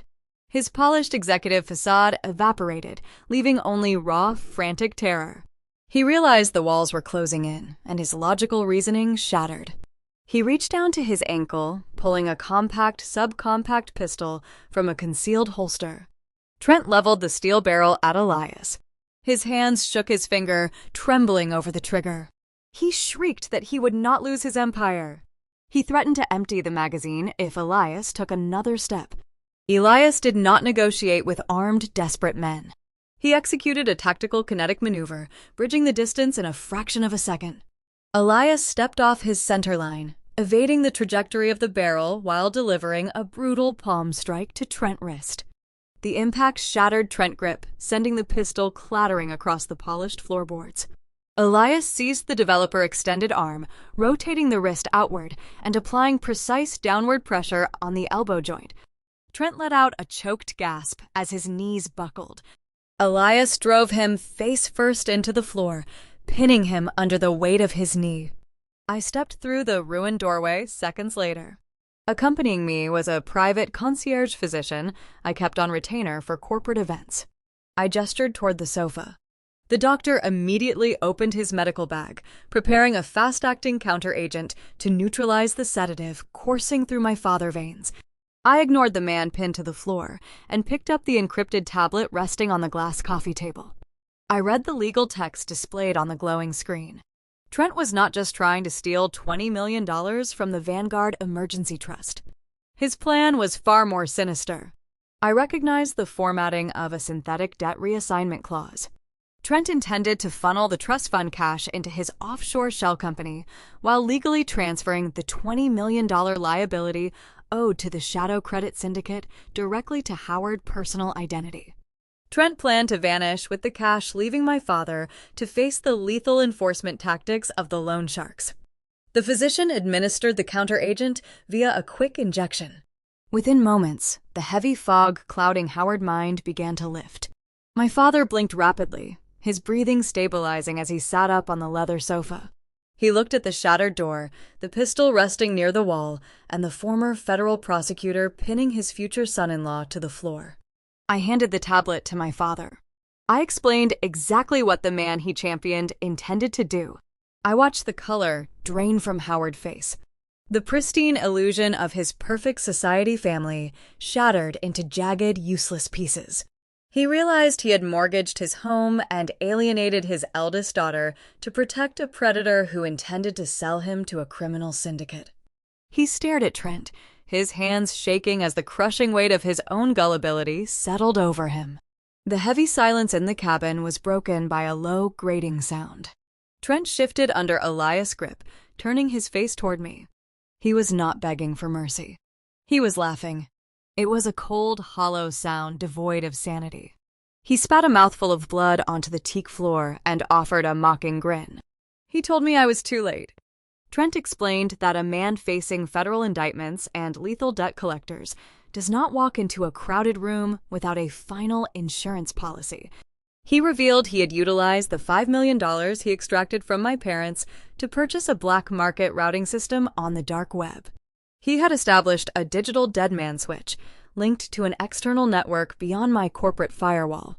He programmed an automated sequence to wire his remaining $15 million of embezzled funds into an untraceable cryptocurrency ledger.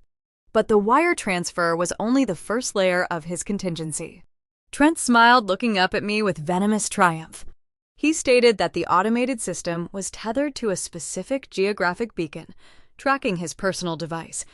If he did not physically check in at the altar of the cathedral tomorrow afternoon, the system would blast a fabricated whistleblower dossier to the editorial desks of every major financial publication in the country. The dossier contained manipulated internal ledgers designed to accuse Vanguard Real Estate of systemic tax evasion and federal fraud. Trent knew the Securities and Exchange Commission would freeze our stock the moment the news broke. He knew the media frenzy would trigger a global panic, wiping billions off our market valuation before my legal team could prove the documents were fake. He had weaponized public perception, intending to inflict maximum collateral damage. He looked at my father and then at me, issuing his final ultimatum. He demanded we let him walk out of the cabin, marry Vanessa, and execute his escape.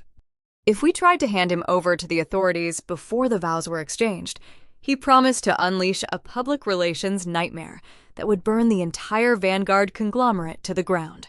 He believed his threat was bulletproof, forcing me to choose between justice and my corporate empire.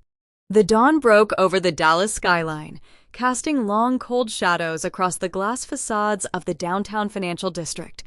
Inside the penthouse bridal suite of the city's most exclusive five-star hotel, the atmosphere felt heavy and suffocating, resembling the low barometric pressure that precedes a violent tornado.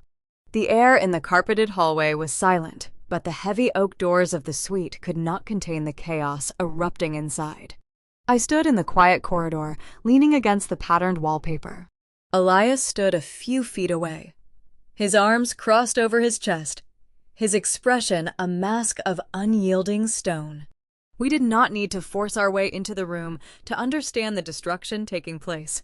The muffled sounds of shattering glass and frantic screaming painted a vivid picture of a family tearing its own foundation apart. Howard had just confessed the events of the previous night to his wife and youngest daughter. He told them about the spiked scotch on the yacht, the biometric theft attempt, and the lethal threats from the Shadow Credit Syndicate. He expected his daughter to recoil in horror.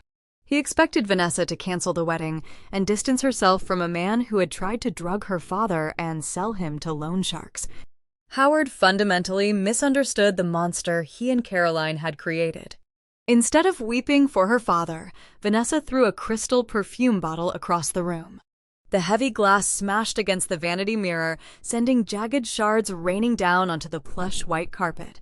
She did not express a single ounce of empathy for the man who had raised her. She shrieked at the top of her lungs, her voice cracking with manic fury. She refused to accept the reality of her groom's criminal behavior. Cognitive dissonance is a powerful shield, and Vanessa wielded it like a weapon. She screamed that Howard was lying.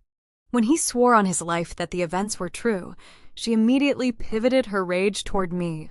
She paced the length of the bridal suite, her silk robe fluttering behind her, spinning a deranged narrative to protect her fragile ego. She claimed Elias and I had orchestrated the entire yacht incident to frame Trent. She yelled that I had hired the thugs, hired the loan sharks, and faked the biometric transfer just to sabotage her perfect day out of spite. Howard tried to reason with her, his voice trembling as he explained the frozen bank accounts and the looming federal indictments. He begged her to put on her coat and leave the hotel before the authorities arrived. Vanessa's response chilled the blood in my veins. She stopped pacing and let out a cold, calculated laugh. She looked at her parents and laid out her true priorities. She did not care if Trent was a thief. She did not care if he had embezzled corporate funds or drugged her own father. She focused entirely on the $15 million Trent had funneled into his offshore accounts. She reasoned that $15 million was more than enough to secure a luxury villa in a country with no extradition treaty. She envisioned a life of endless wealth, sipping cocktails on a foreign beach, far away from the reach of American law enforcement. She demanded her parents keep their mouths shut. She ordered Howard to put on his tailored tuxedo, walk her down the aisle, and smile for the society photographers. She insisted the wedding must proceed flawlessly, to buy Trent enough time to finalize the digital offshore transfers before they boarded a private jet. I listened to her lay out a plan to aid and abet a fleeing felon. I waited for my parents to draw a moral line. I waited for Howard to assert his authority or for Caroline to recognize the sheer insanity of her daughter demands. The silence that followed Vanessa's ultimatum was the most damning sound I had ever heard. Caroline spoke first. Her voice lacked any maternal warmth, replaced by the cold calculation of a social climber protecting her territory. Caroline agreed with Vanessa. She stated that canceling a high society wedding hours before the ceremony would result in permanent social exile. The country club elite would mock them for generations. Caroline told her husband that a temporary financial setback could be managed, but a public humiliation was a death sentence. She instructed Howard to swallow his fear, fix his tie, and play the role of the proud patriarch. They willingly chose to harbor a criminal rather than face the embarrassment of a canceled catering contract. Standing in the hallway, I felt the final, fragile thread connecting me to my bloodline snap. There was no sadness left in my chest. There was no lingering hope for reconciliation. They had stripped away their masks, revealing the ugly, parasitic truth underneath. They were not victims of Trent manipulation. They were active, willing participants in their own moral decay. The last shred of forgiveness I held for the people who raised me evaporated, leaving behind a vast Arctic emptiness. I pulled my encrypted phone from the pocket of my dark blazer. I dialed the direct line to Sterling, the chief executive officer of Vanguard Real Estate. He answered immediately, anticipating the call. "The internal embargo is lifted," I said, my voice dropping to a low, lethal register. The family chose their side. Execute the liquidation protocols. Alert the legal department to unseal the audit findings. Drop the curtain on him, Sterling. Consider it done, President Harper Sterling replied, his tone reflecting years of ruthless corporate discipline. The board is standing by. We will dismantle his network, brick by brick. I ended the call, slipping the device back into my pocket. I looked at Elias. He gave a single sharp nod, recognizing that the passive observation phase was officially over. We were moving into active execution. Inside the bridal suite, Vanessa wiped the smeared makeup from her cheeks. She ordered the hired stylist to clean up the shattered glass and fix her hair. She walked over to the velvet mannequin, preparing to step into her custom French silk wedding gown. She believed her sheer force of will could overwrite federal law. She thought if she just played the part of the beautiful bride, the ugly reality of the world would magically disappear. Before her fingertips could even brush the delicate lace of the dress, the heavy double doors of the penthouse suite did not just open. They were pushed inward with a sudden aggressive force that sent the brass handles cracking against the drywall. Vanessa shrieked, clutching her silk robe around her waist. Howard jumped back, knocking over a tray of mimosas. Caroline gasped, raising a hand to her pearls. The people entering the room were not hotel management requesting a noise reduction. They were not the FBI tactical units Trent feared. They were a specialized enforcement division, wearing dark green windbreakers, bearing the bright yellow insignia of the United States Environmental Protection Agency. Flanking them were 2 armed federal marshals, providing security for the civil execution. The lead agent, a stern woman carrying a thick aluminum clipboard, stepped over the shattered glass on the carpet. She did not offer a polite greeting or apologize for the intrusion. She locked her eyes on Howard, knowing he was the secondary signatory on several of Trent's shell companies.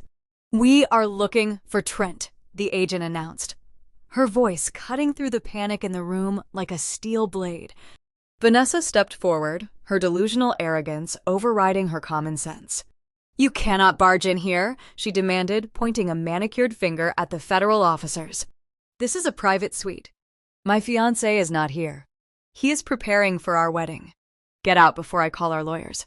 The EPA agent looked at the screaming bride with profound indifference. She flipped open the aluminum clipboard, extracting a heavy stack of legal citations printed on official government letterhead. "You can call whoever you want," the agent replied, maintaining a flat, bureaucratic tone. "But unless your lawyers can reverse time, they cannot help you." At 2 o'clock this morning, satellite surveillance and ground sensors confirmed the deployment of heavy industrial earthmovers on a federally protected wildlife corridor. Vanessa frowned, the legal terminology failing to penetrate her panic. Howard, however, felt his knees turn to water. He remembered the 50 acres of highway frontage Trent had extorted from me the day before. Your fiancé ordered a night crew to grade 50 acres of protected wetlands to prep the site for a commercial bank appraisal. The agent continued delivering the facts with lethal precision. He drove bulldozers through a restricted federal conservation easement. He destroyed protected habitats and altered a designated natural water runoff. The agent stepped forward, handing the thick stack of citations directly to Vanessa. The bride took the papers mechanically, her eyes scanning the bold red numbers printed at the bottom of the page. That action constitutes a severe and willful violation of the Clean Water Act and the Federal Land Policy and Management Act, the agent stated. Because the damage is irreversible, the statutory penalty is non-negotiable and effective immediately. The Environmental Protection Agency has just levied a $50 million fine against Trent and every shell company associated with his development firm. The heavy papers slipped from Vanessa's trembling hands, scattering across the plush carpet. The $15 million she thought would buy her a luxury life in exile was suddenly eclipsed by an inescapable federal debt. Trent had tried to prove the value of his extorted land to his lenders, and in doing so, he had triggered a government landmine that just blew his entire fabricated empire into dust. The Grand Cathedral in downtown Dallas smelled of imported white roses and melting beeswax candles. Sunlight filtered through the towering stained glass windows, casting long, colorful shadows across the polished stone floors. A massive pipe organ played a slow, majestic hymn that echoed off the vaulted ceilings. 300 guests filled the carved wooden pews. They wore custom tuxedos and designer evening gowns, representing the absolute peak of the local political and financial elite. They whispered among themselves, admiring the opulent floral arches and the sheer display of generational wealth. They had no idea they were sitting inside a collapsing house of cards. Trent stood on the raised marble platform, waiting for his bride. He wore a bespoke charcoal tuxedo, but the expensive fabric clung to his skin. A visible layer of sweat coated his forehead and soaked into his stiff white collar. He kept shifting his weight, swiping a trembling hand across his brow and darting his eyes toward the side exits. He was a cornered predator, running on pure adrenaline and sheer delusion. He checked the gold watch on his wrist for the 5th time in 10 minutes. It was 5:50 in the evening. He believed his logic bomb was exactly 10 minutes away from vaporizing the Vanguard pension funds. He thought that digital hostage would force me to sit quietly in the pews while he recited his vows and escaped to a foreign beach. He kept looking at me, expecting to see fear. The heavy wooden doors at the back of the cathedral opened. The organ music swelled, shifting into the traditional bridal chorus. The guests stood up, turning their attention to the aisle. Vanessa stepped into the room, gripping the arm of our father. She wore the custom French silk gown she had fought so hard to protect, holding a cascading bouquet of rare white orchids. From a distance, she looked like a flawless magazine cover. But as she walked closer down the long white runner, the cracks in her fragile facade became glaringly obvious. The thick layers of professional makeup could not hide the severe swelling around her eyes from her morning breakdown. Her hands trembled so badly, the petals of her orchids vibrated. Beside her, Howard walked with the stiff, mechanical gait of a condemned prisoner marching toward the gallows. His face was a sickly shade of gray. He knew his bank accounts were frozen. He knew the Environmental Protection Agency had just dropped a $50 million fine on the man standing at the altar. Yet my father forced a rigid, hollow smile, prioritizing the illusion of high society over the safety of his own family. He walked his daughter down the aisle, willingly handing her over to a man who had tried to drug him and sell his debt to loan sharks. Elias and I sat in the very first row. We did not wear the pastel colors, mandated for the bridal party. I wore a tailored black suit, projecting the cold, unyielding authority of a corporate boardroom. Elias sat beside me, his posture relaxed but highly alert. His dark eyes scanned the room, tracking the exits and evaluating the security personnel with the precise focus of a seasoned investigator. We were not wedding guests watching a celebration. We were a tribunal waiting to deliver a verdict. Howard handed Vanessa over to Trent. The groom took her shaking hands, offering a tight, forced smile to the audience. The officiant, an elderly retired judge, hired specifically to lend prestige to the event, stepped up to the wooden podium. He opened his leather-bound book and began to speak about trust honesty and the unshakable foundation of a strong marriage. Every word felt heavy with irony. I watched Trent check his watch again. 5:58. He was counting down the seconds to his fabricated victory. He took a deep breath, bracing himself for the digital explosion he thought would save him. The officiant reached the traditional turning point of the ceremony. He looked up from his book, his gaze sweeping over the sea of wealthy guests.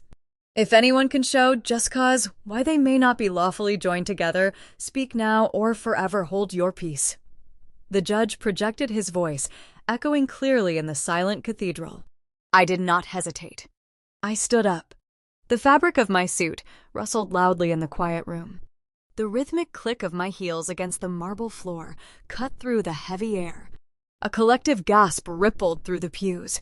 State senators and venture capitalists turned their heads, their eyes wide with sudden scandalized curiosity. Vanessa whipped her head around her swollen eyes, narrowing in pure, unfiltered hatred. She expected me to launch into a petty domestic dispute.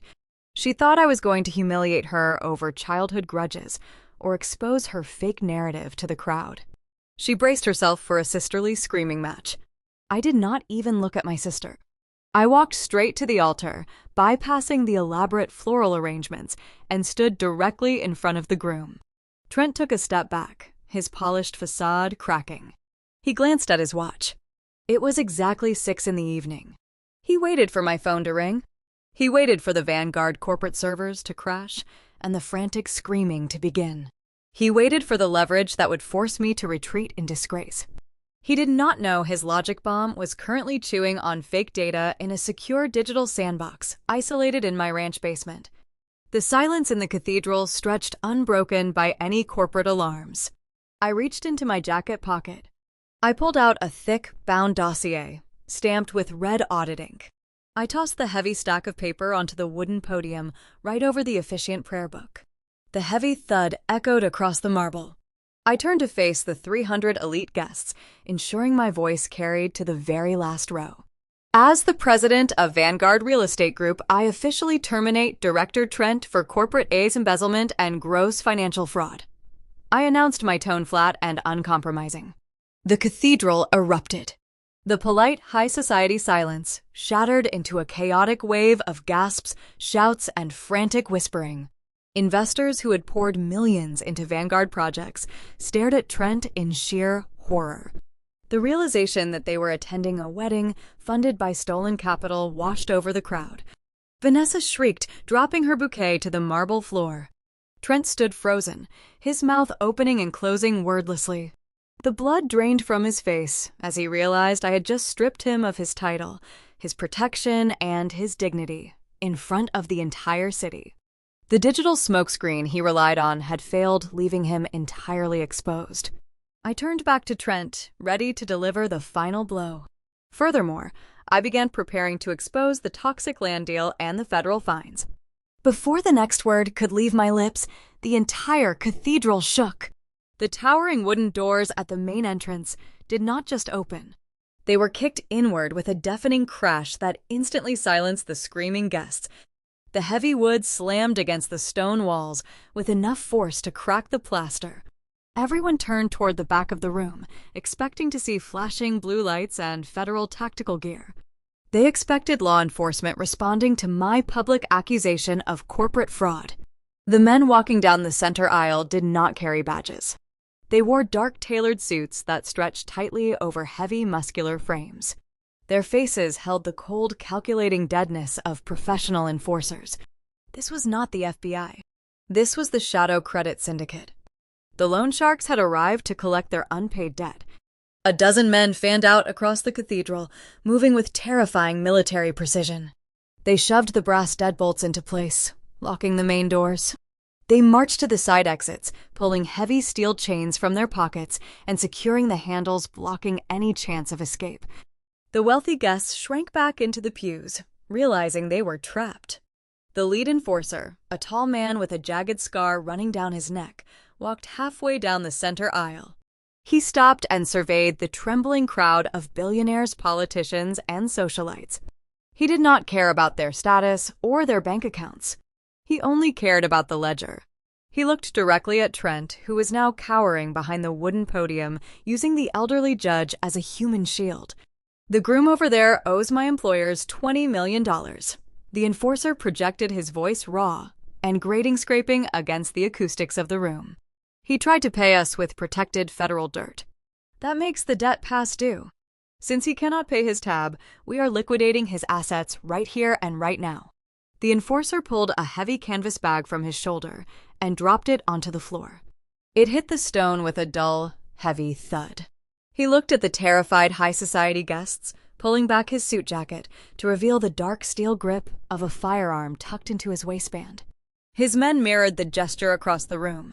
"Take off your Rolex watches. Ladies and gentlemen," the enforcer ordered, his tone carrying no room for negotiation. "Hand over your diamond necklaces, your platinum rings, and your wallets. Nobody leaves this room until the $20 million is paid in full." The Syndicate enforcers fanned out across the cathedral interior. They moved with practiced efficiency, treating the opulent wedding venue like a standard bank robbery. One thug dragged a canvas bag along the front pew, shoving the muzzle of his firearm toward a state senator, demanding the gold watch off his wrist. The politician, a man who usually commanded rooms with a single whisper, fumbled with the clasp, his hands shaking as the heavy timepiece dropped into the canvas sack. Women in custom couture shrank back against the carved oak panels, shielding their diamond necklaces, their pristine high society bubble shattered by the cold reality of criminal debt collection. Vanessa stood near the altar, her manicured hands gripping the sides of her head. She unleashed a piercing shriek, the sound cutting through the low murmurs of the terrified crowd. She looked around for her groom, expecting the man who promised her a dynasty to step forward and protect her. Trent did not step forward.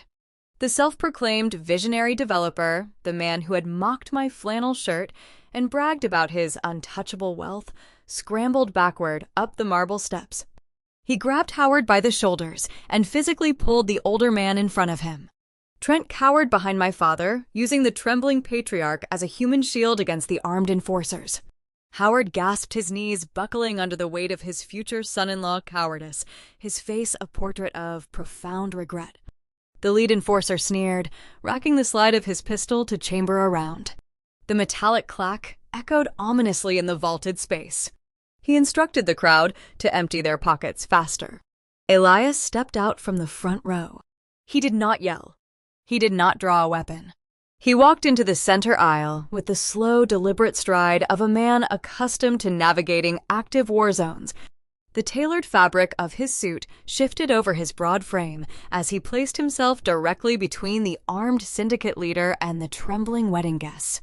His presence commanded an immediate shift in the atmospheric pressure of the room. The thugs near the front pews paused, sensing a predator entering their hunting ground.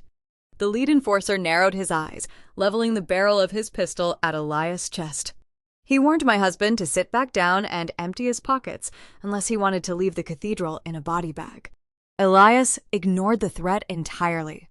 He reached into the inner breast pocket of his dark suit jacket. The enforcers tensed, preparing to fire, assuming he was reaching for a concealed firearm. Instead, Elias withdrew a worn leather credential case. With a swift flick of his wrist, he let the case fall open, raising it high for the syndicate leader to see. The polished gold shield of the United States Department of Justice caught the ambient light of the altar candles. The enforcer squinted at the badge, his arrogant posture faltering. Elias lowered the leather case, his dark eyes locking onto the syndicate leader with terrifying intensity. "Drop the weapons," Elias ordered. His voice did not echo.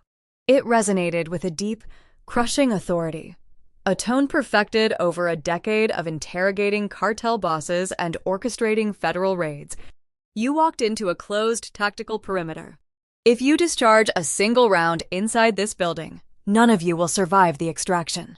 The Syndicate leader forced a harsh laugh, attempting to maintain control of his crew.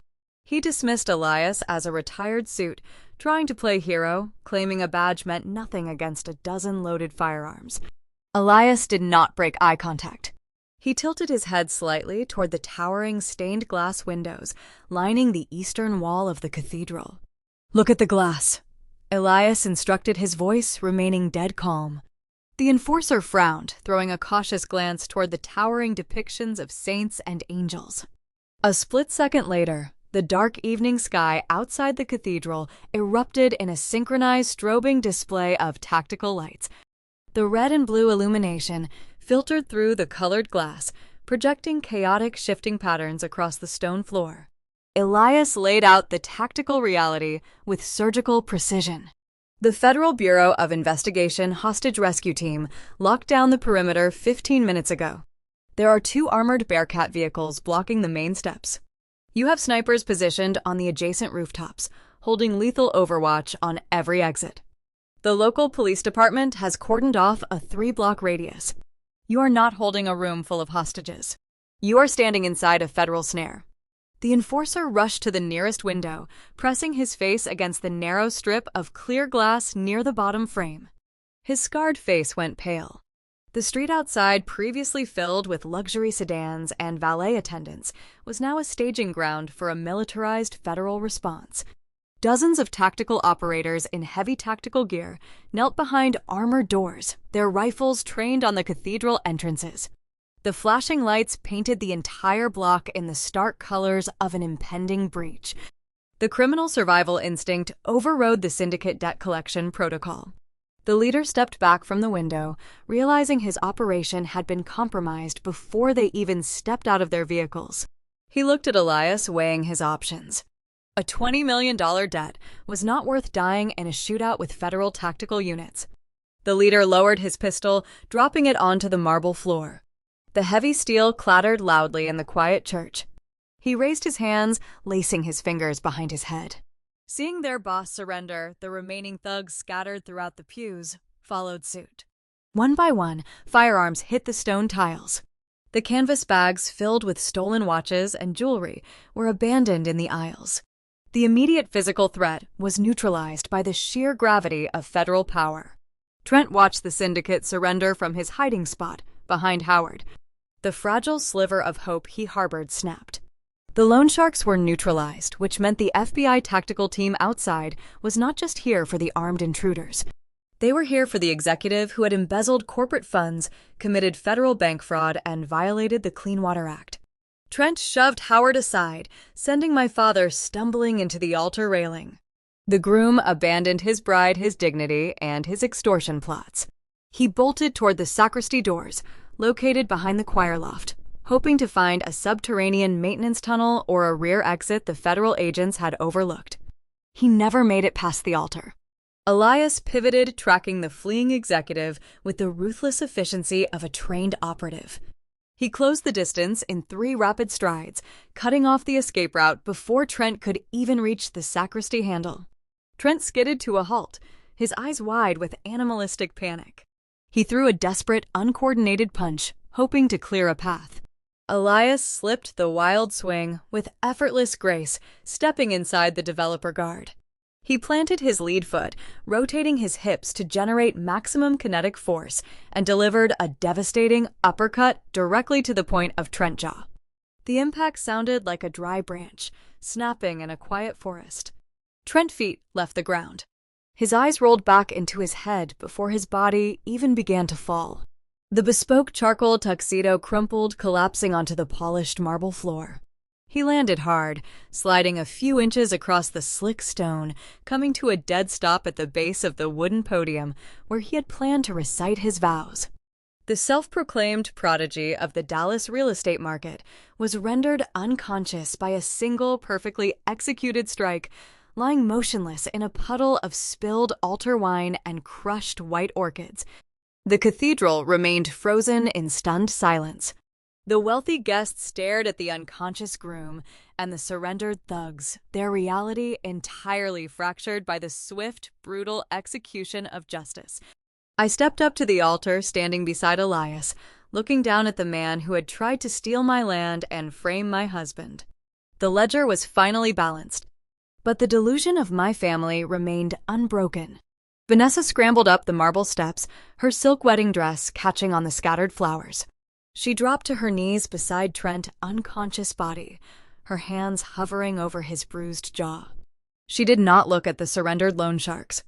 She did not acknowledge the federal tactical units staging outside the stained glass. She looked up at Elias, her face contorted into a mask of pure, unhinged fury. She pointed a trembling finger at my husband, her voice tearing through the quiet cathedral in a shrill, hysterical shriek. "You assaulted him!" Vanessa screamed, her eyes wide with fabricated outrage. "You attacked an innocent man." She turned toward the stunned crowd, gesturing frantically toward the heavy wooden doors. She demanded that someone call the police. She shrieked that Elias was a violent thug, abusing a fake badge to ruin her wedding. She accused him of coordinating with the criminals to extort her groom. Stripped of her future wealth, her status, and her dignity, Vanessa clung to the only thing she had left, which was her delusion. She ordered the authorities to arrest the man who had just saved her life, determined to protect her elite fantasy, even as the federal breach teams prepared to kick down the doors and drag her fractured reality into the cold light of day. Vanessa stood on the marble steps, pointing a trembling finger at my husband. She demanded the authorities arrest Elias for ruining her pristine fairy tale. She wanted the police to drag him away in handcuffs to preserve the illusion that she was marrying a respectable real estate tycoon. Her shrill voice echoed in the vaulted ceiling, bouncing off the stained glass windows. She believed her manufactured outrage could rewrite the facts happening right in front of her. Her hysterical demands were answered a fraction of a second later, but not by the local police she hoped to manipulate. The heavy wooden doors at the main entrance of the cathedral did not just swing open. A specialized breach team forced them inward with a deafening crack that shook the stone walls. The high society guests sitting in the carved pews gasped, pressing themselves against the wooden benches to clear the center aisle. A tactical unit poured into the sanctuary. They wore dark windbreakers bearing the bright yellow letters of the Federal Bureau of Investigation. Flanking them was a squad of financial investigators, wearing crisp gray suits displaying the official insignia of the Internal Revenue Service Criminal Investigation Division. The sheer, unyielding authority of federal law enforcement entering a sacred space extinguished the remaining chaos in the room. The Syndicate enforcers, kneeling on the floor with their hands behind their heads, were immediately swarmed by tactical operators. Heavy plastic zip ties secured the wrists of the loan sharks, neutralizing the physical threat in a matter of seconds. The federal agents pushed past the surrendered criminals, marching straight down the white fabric runner toward the altar. The lead FBI agent, a tall, imposing man with a stern jawline and cold eyes, stepped onto the raised marble platform. He did not spare a single glance for the weeping bride in her custom silk gown. He looked down at the groom. Trent was just beginning to regain consciousness. The devastating uppercut Elias delivered had scrambled his equilibrium. Trent groaned, rolling onto his side. He blinked rapidly, trying to focus his vision on the polished black tactical boots standing inches from his face. He tasted copper and felt the severe swelling along his jawline. He looked up, seeing the federal badge pinned to the dark windbreaker. The arrogant spark that had defined his entire corporate career extinguished the moment he made eye contact with the agent. Two tactical operators reached down, grabbing Trent by the shoulders of his bespoke charcoal tuxedo. They hauled him to his feet with effortless strength. Trent swayed his legs, struggling to support his own weight. He tried to speak to spin one final web of corporate jargon, but his bruised jaw refused to form the words. "Trent, you are under federal arrest," the lead agent announced, his voice projecting a resonant finality that reached the furthest corners of the silent cathedral. "You are being charged with multiple counts of wire fraud, bank fraud, and the intentional destruction of a federal conservation easement. You have the right to remain silent." Any statement you make will be documented and used against you in a court of law. The sharp metallic ratcheting of steel handcuffs echoing across the quiet room sounded like the ceiling of a vault. The cold metal snapped tightly around Trent's wrists, binding his hands behind his back. The self-proclaimed prodigy of the Dallas real estate market shrank into a hollow, trembling shell. He looked at the wealthy investors and politicians sitting in the pews, realizing his reputation was permanently eradicated. He was no longer a visionary developer. He was a secured asset belonging to the United States justice system. Vanessa watched the handcuffs lock around her groom. The luxurious future she had envisioned vanished into thin air. A life of endless credit cards, private jets, and country club memberships evaporated right before her eyes. The reality of social exile broke her fragile mind. She refused to accept that she had attached her entire identity to a corrupt thief. Her self-preservation instinct mutated into blind, feral panic. She hiked up the heavy layers of her crystal-encrusted wedding dress and threw herself toward the lead FBI agent. She clawed at the fabric of his dark windbreaker, screaming that this was a terrible misunderstanding. She shrieked that she was a victim and that Trent was a good man being targeted by jealous rivals. She demanded they release her husband immediately, claiming the wedding had to proceed. A female investigator from the Internal Revenue Service stepped around the tactical agents. She wore a sharp gray blazer and held a thick legal binder clamped under her arm. Her expression held zero sympathy. She looked at Vanessa the way a scientist observes a doomed specimen under a microscope. She did not raise her voice. She spoke with a lethal, clinical precision that stripped away the defensive armor of the weeping bride. "You are not a victim," the IRS inspector replied, maintaining unblinking eye contact. "And you are not ignorant of these financial crimes." Vanessa stopped screaming. She took a step back, her breath catching in her throat. She looked at the gray-suited investigator with sudden raw terror.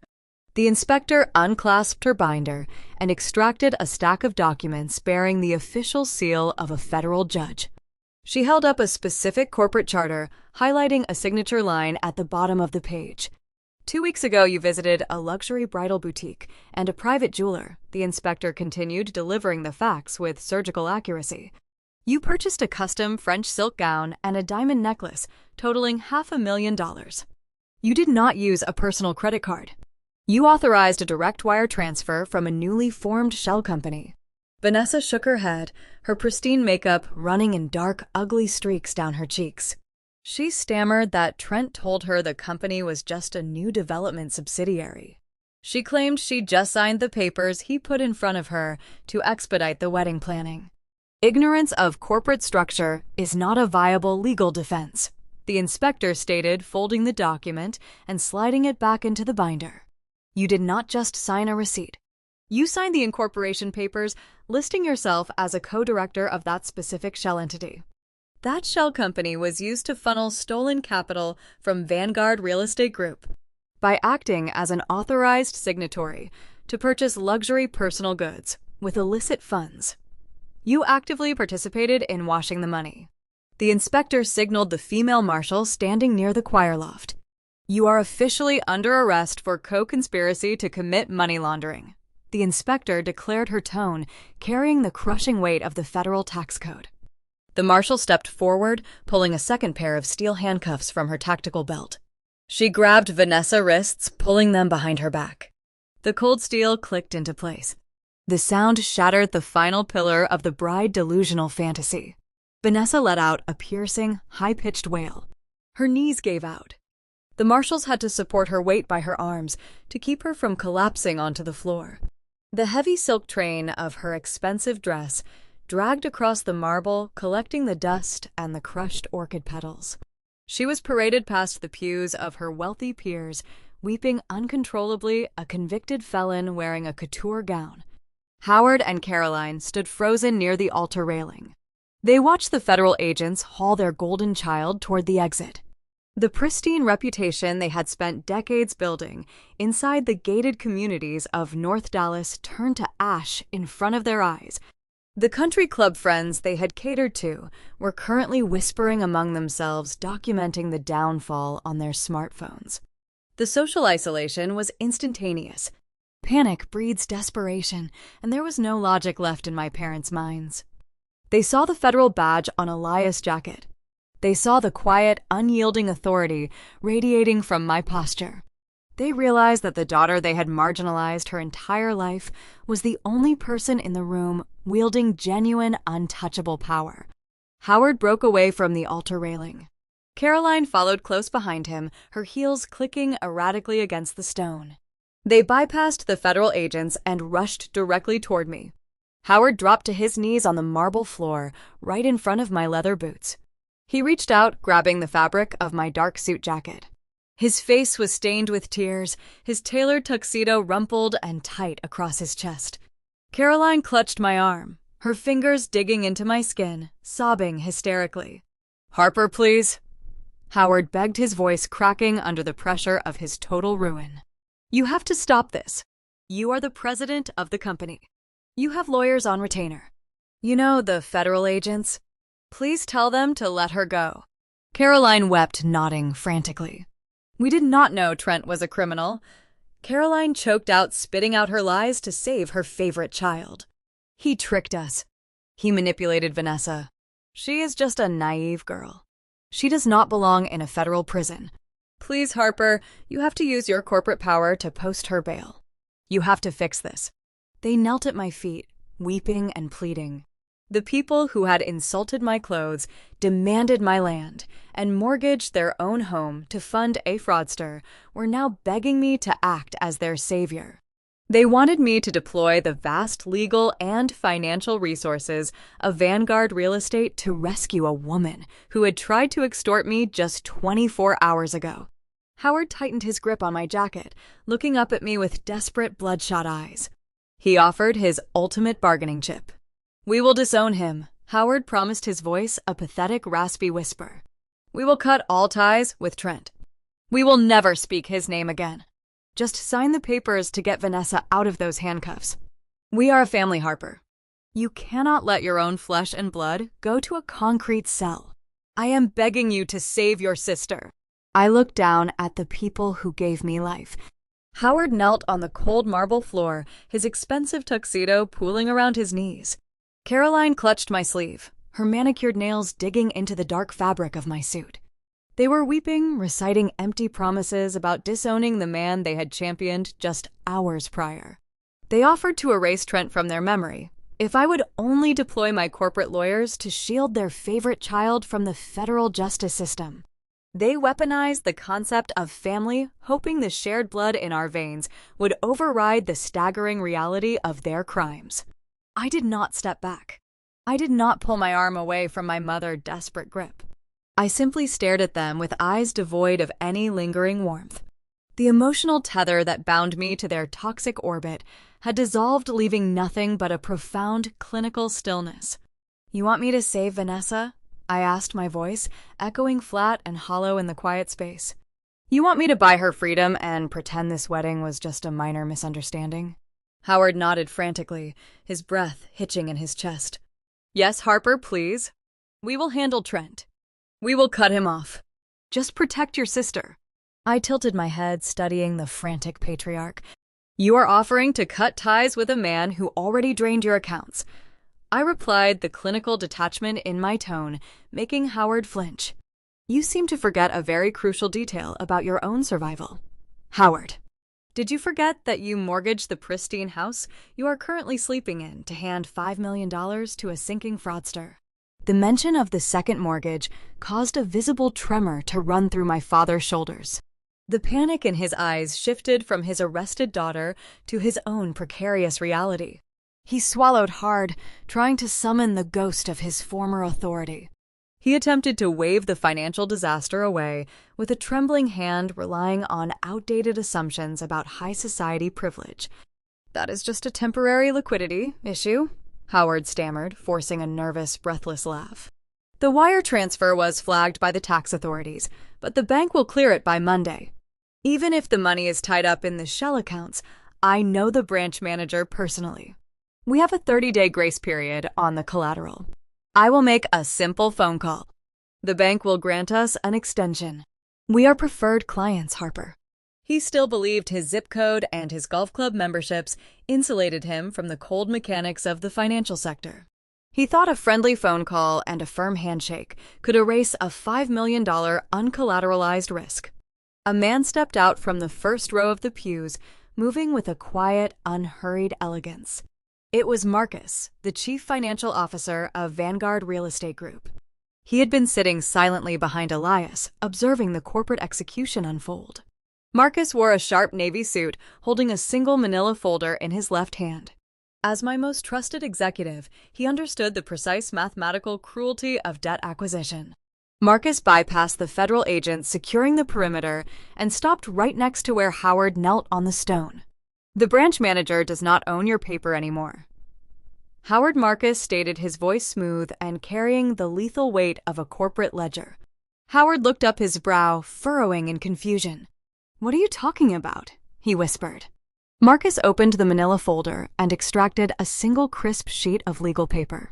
He held it out, dropping it onto the marble floor right between my father's knees.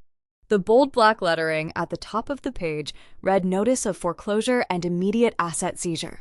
When the Internal Revenue Service flagged your $5 million wire transfer for suspected money laundering, the rapid equity firm that issued your second mortgage, panicked Marcus explained, delivering the financial autopsy with surgical precision. Traditional banking institutions despise federal scrutiny. They categorize frozen assets linked to criminal investigations as toxic debt. They needed to scrub that liability from their books before the market opened on Monday morning. Caroline let out a soft, whimpering sound, her eyes fixed on the heavy legal document resting on the floor. Vanguard Real Estate Group constantly monitors distressed local assets. Marcus continued, resting his hands in his pockets. When your mortgage hit the shadow market, our acquisitions department flagged the address. We purchased the toxic debt from your lender at a steep discount. The transaction cleared an hour ago. We own the primary lien on your estate. Howard's face turned the color of old ash. His lips parted, but no sound emerged. He stared at the foreclosure notice, his mind struggling to process the catastrophic shift in his reality. Because the funds were utilized to facilitate a federal crime, the standard 30-day grace period is legally void. Marcus concluded, offering a polite but chilling smile. Vanguard is exercising the right to accelerate the debt collection based on the criminal activity clause. You do not owe a friendly branch manager, Howard. You owe the president of Vanguard. Chairman Harper is now your sole creditor. The words struck my parents with physical force. The final illusion of their safety shattered into dust. They had ruined their relationship with me to protect Vanessa. They had leveraged their suburban fortress to fund Trent. And in their blind, arrogant rush to secure a fraudulent dynasty, they had handed the deed to their entire life over to the daughter they had despised and belittled. Caroline released her grip on my sleeve. She slumped backward, collapsing onto the cold stone floor. She covered her face with her trembling hands, sobbing for the imported rugs, the manicured lawns, and the country club status she would never see again. She realized she was destitute, sitting in a cathedral surrounded by peers who would never return her phone calls. Howard remained on his knees, his posture broken, staring blankly at the foreclosure notice as the realization of his total annihilation crushed the air from his lungs. I turned away from their broken forms, leaving them to drown in the consequences of their own greed. Near the vestibule, the tactical agents were dragging Trent toward the exit. The groom struggled against the steel handcuffs, his ruined leather shoes scraping harshly against the floorboards. The blood from his split lip stained the collar of his expensive white shirt. He watched his in-laws collapse. He watched the Syndicate enforcers being led away in zip ties. He knew he was walking out of this cathedral and stepping directly into a federal holding cell. But as the agents hauled him past the heavy wooden doors, Trent threw his head back and let out a raw, manic laugh. The sound was unhinged, echoing through the nave and chilling the guests in the pews.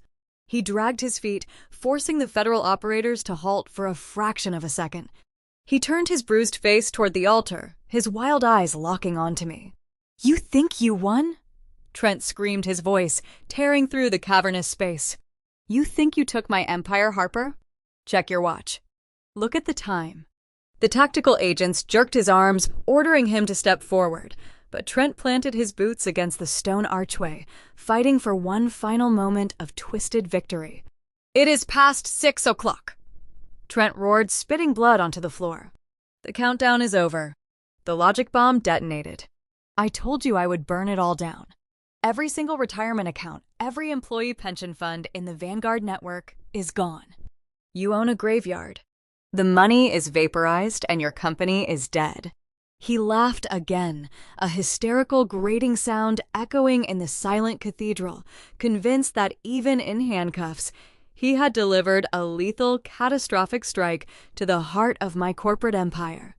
Trent laughter bounced off the vaulted ceilings of the cathedral.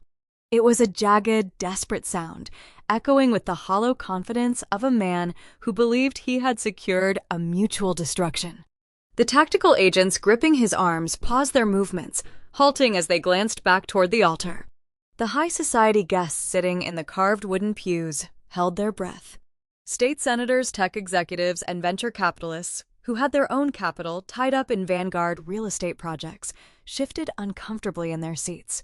The threat of a wiped pension fund and a destroyed corporate network was a terrifying prospect. They looked at me, expecting to see the color drain from my face. They expected the president of the conglomerate to pull out her phone in a blind panic, screaming frantic orders at her tech department to stop the bleeding. I did not reach for my phone in a panic. I did not break my rigid posture. I stood near the marble steps of the altar, looking at the frantic groom, and let a slow, chilling smile touch the corners of my mouth. The silence stretched unbroken by any corporate alarms or frantic phone calls, drowning out his manic laughter. I stepped off the raised platform and began to walk down the center aisle. The white silk runner, originally laid out for my sister to march toward her glorious high society future, now served as the path for my final corporate execution. My worn leather boots clicked in a steady, unhurried rhythm against the stone floor. The elite guests watched me pass their eyes wide, observing a woman who had just dismantled an armed syndicate and a corrupt family without ever raising her voice. I stopped 10 feet away from the heavy wooden doors, where Trent struggled against the federal operators. His laughter faded, replaced by confused, rapid breathing. He saw the cold amusement in my eyes, and his bruised jaw tightened. "You really thought you were the smartest person in the room?" Trent, I asked, my voice projecting clearly across the silent nave. "You assumed you could hire a dark web operative to plant a logic bomb in my architecture, and my security team would just sit back and watch the timer count down." Trent sneered, spitting another drop of blood onto the stone tiles. "You cannot stop a compiled script, Harper," he hissed, his voice ragged. It was buried deep in the root directory. The clock hit 6. "The files are gone. You own a graveyard." I shook my head, projecting a sense of profound pity that made him flinch. "I did not stop your script, Trent. I let it detonate exactly on schedule. But I did not leave it connected to the Vanguard pension network." I reached into the pocket of my dark blazer and withdrew my encrypted secure device. I unlocked the screen and held it up, displaying a bright green confirmation metric for him to see. At 3 in the morning, my cyber response team cloned the entire employee database. I explained, delivering the technical reality with surgical precision. "We built a digital sandbox. We fed your logic bomb synthetic data, fake employee profiles, and phantom ledger histories. We isolated your weapon in a glass box and let it chew on useless numbers. The real pension funds were rerouted to a secure offline server farm hours ago. Not a single cent was lost. Not a single employee was affected." Trent stopped pulling against the steel handcuffs. The color drained from his face, leaving his skin a sickly, translucent white. The digital smokescreen he had banked his entire freedom on was a mirage. But the true devastation of his failure was yet to come. "You did not just plant that malware to cause chaos." I continued, taking another measured step closer. "The logic bomb was a distraction. You needed the corporate network to panic so you could execute a secondary automated script. You programmed a quiet wire transfer to funnel the $15 million you embezzled from the EcoCity project into an untraceable offshore cryptocurrency account. You wanted to walk out of this cathedral board, a private jet, and live like a king. Trent swallowed hard, his eyes darting toward the lead FBI agent standing nearby. The federal investigators were listening to every word, their expressions hardening as the scope of his premeditated fraud was laid bare in front of witnesses. When we built the sandbox, we found your secondary script. I stated my tone, dropping to a lethal, quiet register. We did not delete it. We simply rewrote the destination routing numbers. When the clock struck 6, your automated system executed the wire transfer flawlessly. But the $15 million did not go to the Cayman Islands. I tapped the screen of my phone, forwarding a digital receipt directly to the tablet held by the Internal Revenue Service inspector standing near the pews. The gray-suited investigator glanced at her screen, her eyebrows rising in quiet professional surprise as she read the routing confirmation. I redirected your stolen capital to the United States Treasury, I announced, ensuring the wealthy venture capitalists in the room heard the brilliant cruelty of the trap. Specifically, the sandbox system wired all $15 million into the Federal Environmental Restitution Fund. And we executed the charitable transfer under your direct legal identity. The cathedral went dead silent. The sheer magnitude of the legal checkmate settled over the crowd. By wiring the exact amount of missing capital to a government agency under his own name, Trent had just provided the federal investigators with an ironclad, undeniable paper trail. He had practically signed a legal confession admitting to the EcoCity embezzlement. He handed the stolen money directly to the authorities, eliminating any need for a complex forensic audit. Trent's knees buckled. The tactical operators had to haul him upright, pulling the fabric of his ruined, bespoke tuxedo. He was suffocating under the weight of his own hubris. The EPA levied a $50 million fine against you this morning for destroying protected wetlands, I reminded him, watching the final spark of defiance die in his eyes. Your $15 million donation to their restitution fund is a very nice down payment. But you still owe the federal government $35 million. You have no offshore accounts. You have no real estate empire. You have no bride. You possess nothing but a staggering debt and a guaranteed reservation in a maximum security penitentiary. The adrenaline that had fueled his manic escape attempt evaporated. Trent did not scream. He did not issue any more threats about ruining my reputation. The self-proclaimed wolf of the Dallas real estate market collapsed. His legs gave out entirely, and the federal agents let him drop to his knees on the cold stone floor. He bowed his head, his shoulders shaking as a pathetic, ragged sob tore from his throat. He wept openly, shedding genuine tears of profound despair, crying like a broken child in front of the very high society elite he had sacrificed his soul to impress. In the second row, a prominent Dallas venture capitalist, a man built on old oil money, stood up. He did not look at the weeping groom or the federal agents. He looked at me, a woman wearing a dark blazer and scuffed leather boots, standing victorious in a sea of ruined couture. The investor raised his hands and brought them together in a slow, deliberate clap. The sound echoed sharply across the quiet nave. Beside him, a state senator stood up and joined the applause. The movement rippled through the carved wooden pews. Hedge fund managers, corporate board members, and elite socialites rose to their feet. The polite, quiet cathedral filled with a deafening wave of applause. They were not cheering for a wedding celebration. They were delivering a standing ovation for a flawless masterclass in corporate crisis management. They watched the country girl dismantle a hostile takeover, neutralize an armed syndicate, and hand a fraudster over to the federal government without breaking a single sweat. At the front of the room, near the ruined floral arch, Howard and Caroline remained on their knees. The applause of the crowd washed over them, but it was not meant for their family. The high society peers they worshipped were actively cheering for the daughter they had discarded and marginalized. My parents stared at the stone floor, their pristine suburban fantasy crushed beneath the weight of law and financial power. Their toxic legacy was eradicated, and the people they wanted to impress were currently applauding the architect of their ruin.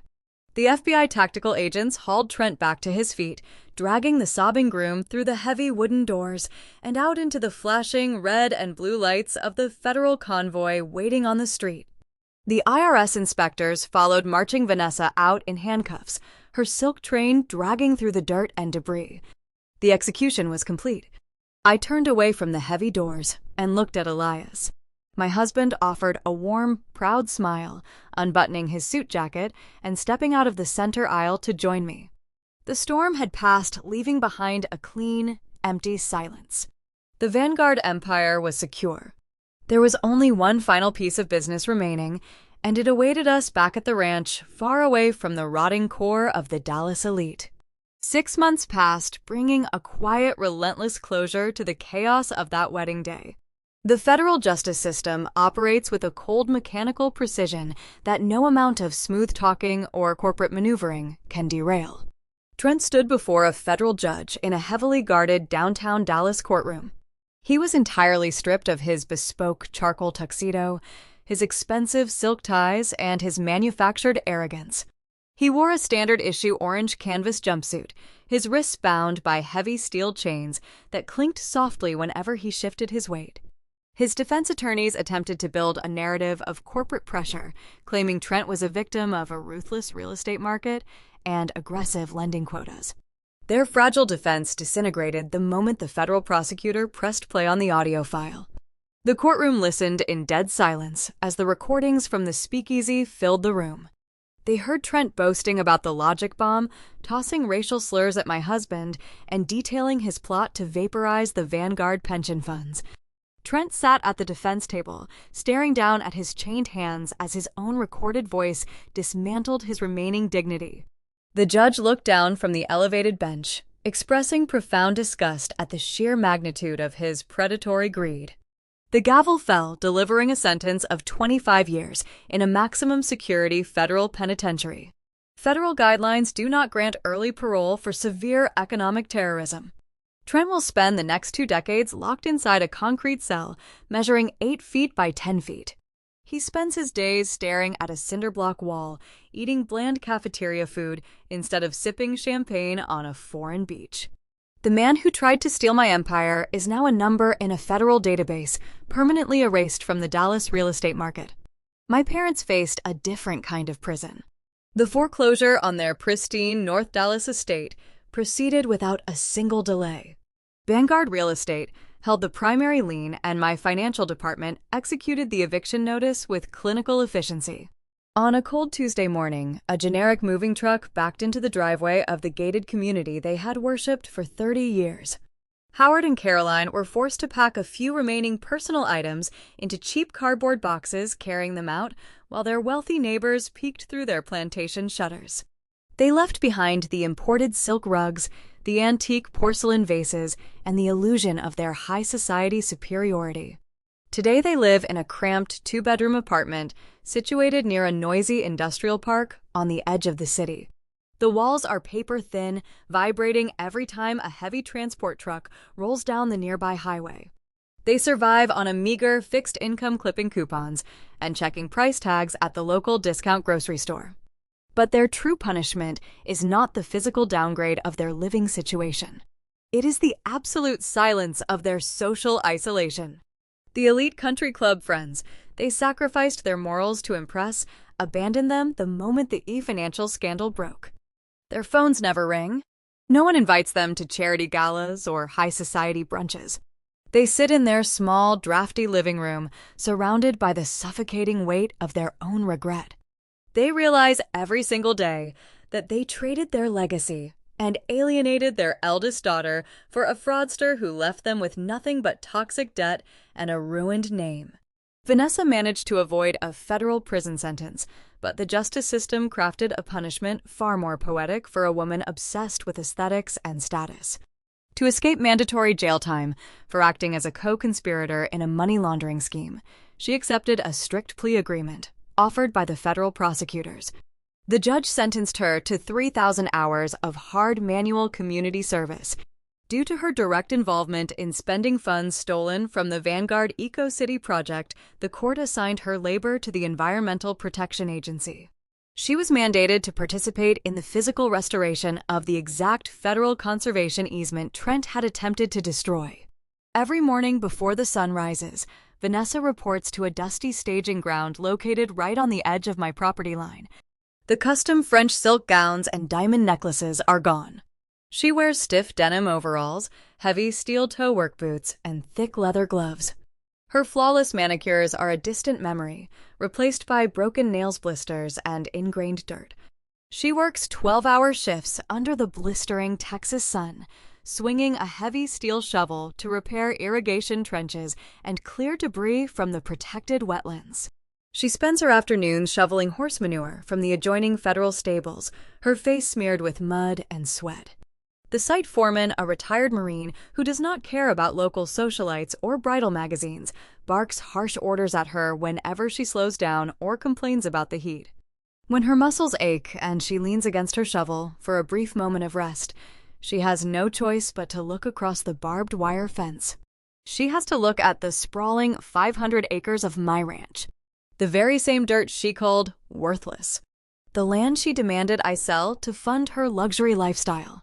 She spends every single day performing grueling manual labor on the exact property she tried to steal, watching my cattle graze peacefully in the distance. The psychological toll of knowing she is a supervised laborer working on her sister boundary line is a flawless, unbreakable cage. The setting sun casts a warm golden hue across the vast grazing pastures of my ranch. The evening air smells of dry earth, sweet grass, and impending rain. I sit on the wide wooden planks of the wraparound porch, resting in a heavy cedar rocking chair. The dark denim and scuffed leather boots I wear are not a costume meant to provoke my family. They are the uniform of a woman who knows exactly who she is and what she owns. Elias walks out through the screen door, carrying 2 heavy crystal tumblers filled with aged Kentucky bourbon. He hands me a glass, taking a seat in the chair beside mine. The ice clinks softly against the crystal, cutting through the quiet hum of the cicadas in the nearby oak trees. He rests his boots on the wooden railing, looking out over the land we protect together. He does not wear the dark tactical suits of a federal investigator anymore. He wears a faded cotton shirt, projecting the quiet, immovable strength of a man who fought the worst elements of human greed and emerged victorious. We sip our bourbon in a comfortable shared silence, watching the dark silhouettes of the herd moving slowly across the horizon. The ranch is peaceful. The corporate network at Vanguard is humming with renewed efficiency under a strict, transparent audit system. The employees whose pensions were threatened sent thousands of thank you letters flooding my executive office with gratitude. The shadow of toxic ambition that haunted my family for decades has been permanently eradicated from my life. Society often misinterprets the true nature of power. People like Trent and my sister believe power is a loud performance. They think it exists in bespoke suits, diamond tiaras, and popping bottles of expensive champagne in private dining rooms. They confuse arrogance with authority and manipulation with intelligence. They build their kingdoms out of paper and fragile social contracts, relying on intimidation and noise to hide the hollow core of their existence. But true power does not need to shout. It does not need to announce its presence at a banquet table or demand respect through emotional blackmail. True power is grounded, unyielding, and rooted in factual reality. True power is possessing the raw, undisputed ownership of the very dirt those arrogant people stand on. When you hold the keys to the empire, you do not need to engage in screaming matches or lower yourself to their level of petty deceit. You let them spin their lies. You let them dig their own graves. And when the time is right, you use the deafening weight of your silence to crush their deceit into dust. As the last sliver of the Texas sun dips below the horizon, plunging the grazing pastures into a deep, quiet twilight, I reflect on the profound distance between my past and my present. The journey from sitting in that upscale Dallas steakhouse, listening to a fraudster call me a poor country girl, to watching him shatter against the unyielding wall of federal justice was paved with deliberate choices. I did not just survive a coordinated attack from the people who were supposed to be my family. I dismantled their entire fraudulent ecosystem. From the ashes of their entitlement, I secured a fortress of peace. As I close this chapter, I want to share 3 critical lessons extracted from the ruins of my former bloodline. First, biological ties do not obligate you to endure psychological or financial abuse. Society constantly conditions us to absorb toxic behavior from relatives under the guise of maintaining a polite family facade. We are told to swallow our pride and forgive the unforgivable. I learned that true loyalty requires mutual respect and unwavering integrity. Walking away from a poisonous family dynamic is not an act of betrayal. It is the ultimate declaration of self-worth. You owe nothing to individuals who view your intellect as a threat and your assets as a resource to be plundered. Draw your boundaries in concrete and protect your perimeter. Second, authentic power resides in absolute stillness. When my sister shrieked her demands and her groom attempted to corner my father on that yacht, they relied on theatrical rage and chaotic manipulation. They wanted me to break down, weep, or engage in a pointless screaming match. They failed to understand that emotional reactions surrender your tactical leverage to the enemy. By maintaining a detached clinical demeanor, I forced them to operate blindly. Silence terrifies people who thrive on chaos. When you refuse to participate in their emotional theater, you seize control of the entire board. Let your enemies shout their empty threats while you quietly engineer their inescapable downfall. Third, cold logic and strict legal frameworks represent the most lethal weapons you can wield against arrogant predators. My family operated on pure delusion, believing their fragile social status and zip code insulated them from real-world consequences. I operated on data risk compliance and federal regulations. A bespoke suit and a country club membership offer zero protection against an asset freeze or an environmental indictment. I did not need to seek illegal retribution or lower myself to their level of petty deceit. I simply utilized the unyielding architecture of the law, stepping aside to let their own boundless greed consume them. Keep your hands immaculate and let the justice system serve the execution. The hollow empire they tried to build on lies is eradicated, replaced by a legacy of severe accountability. My life alongside Elias is now defined by authentic connections, profound freedom, and the quiet hum of genuine authority. Thank you for listening to my journey of dismantling a fraudulent dynasty and reclaiming my future. If you found satisfaction in watching unearned arrogance meet its inevitable ruin, hit the like button and subscribe to Silent Vengeance Stories. Stay sharp, protect your boundaries, and always remember that the most devastating retaliation is delivered in perfect silence.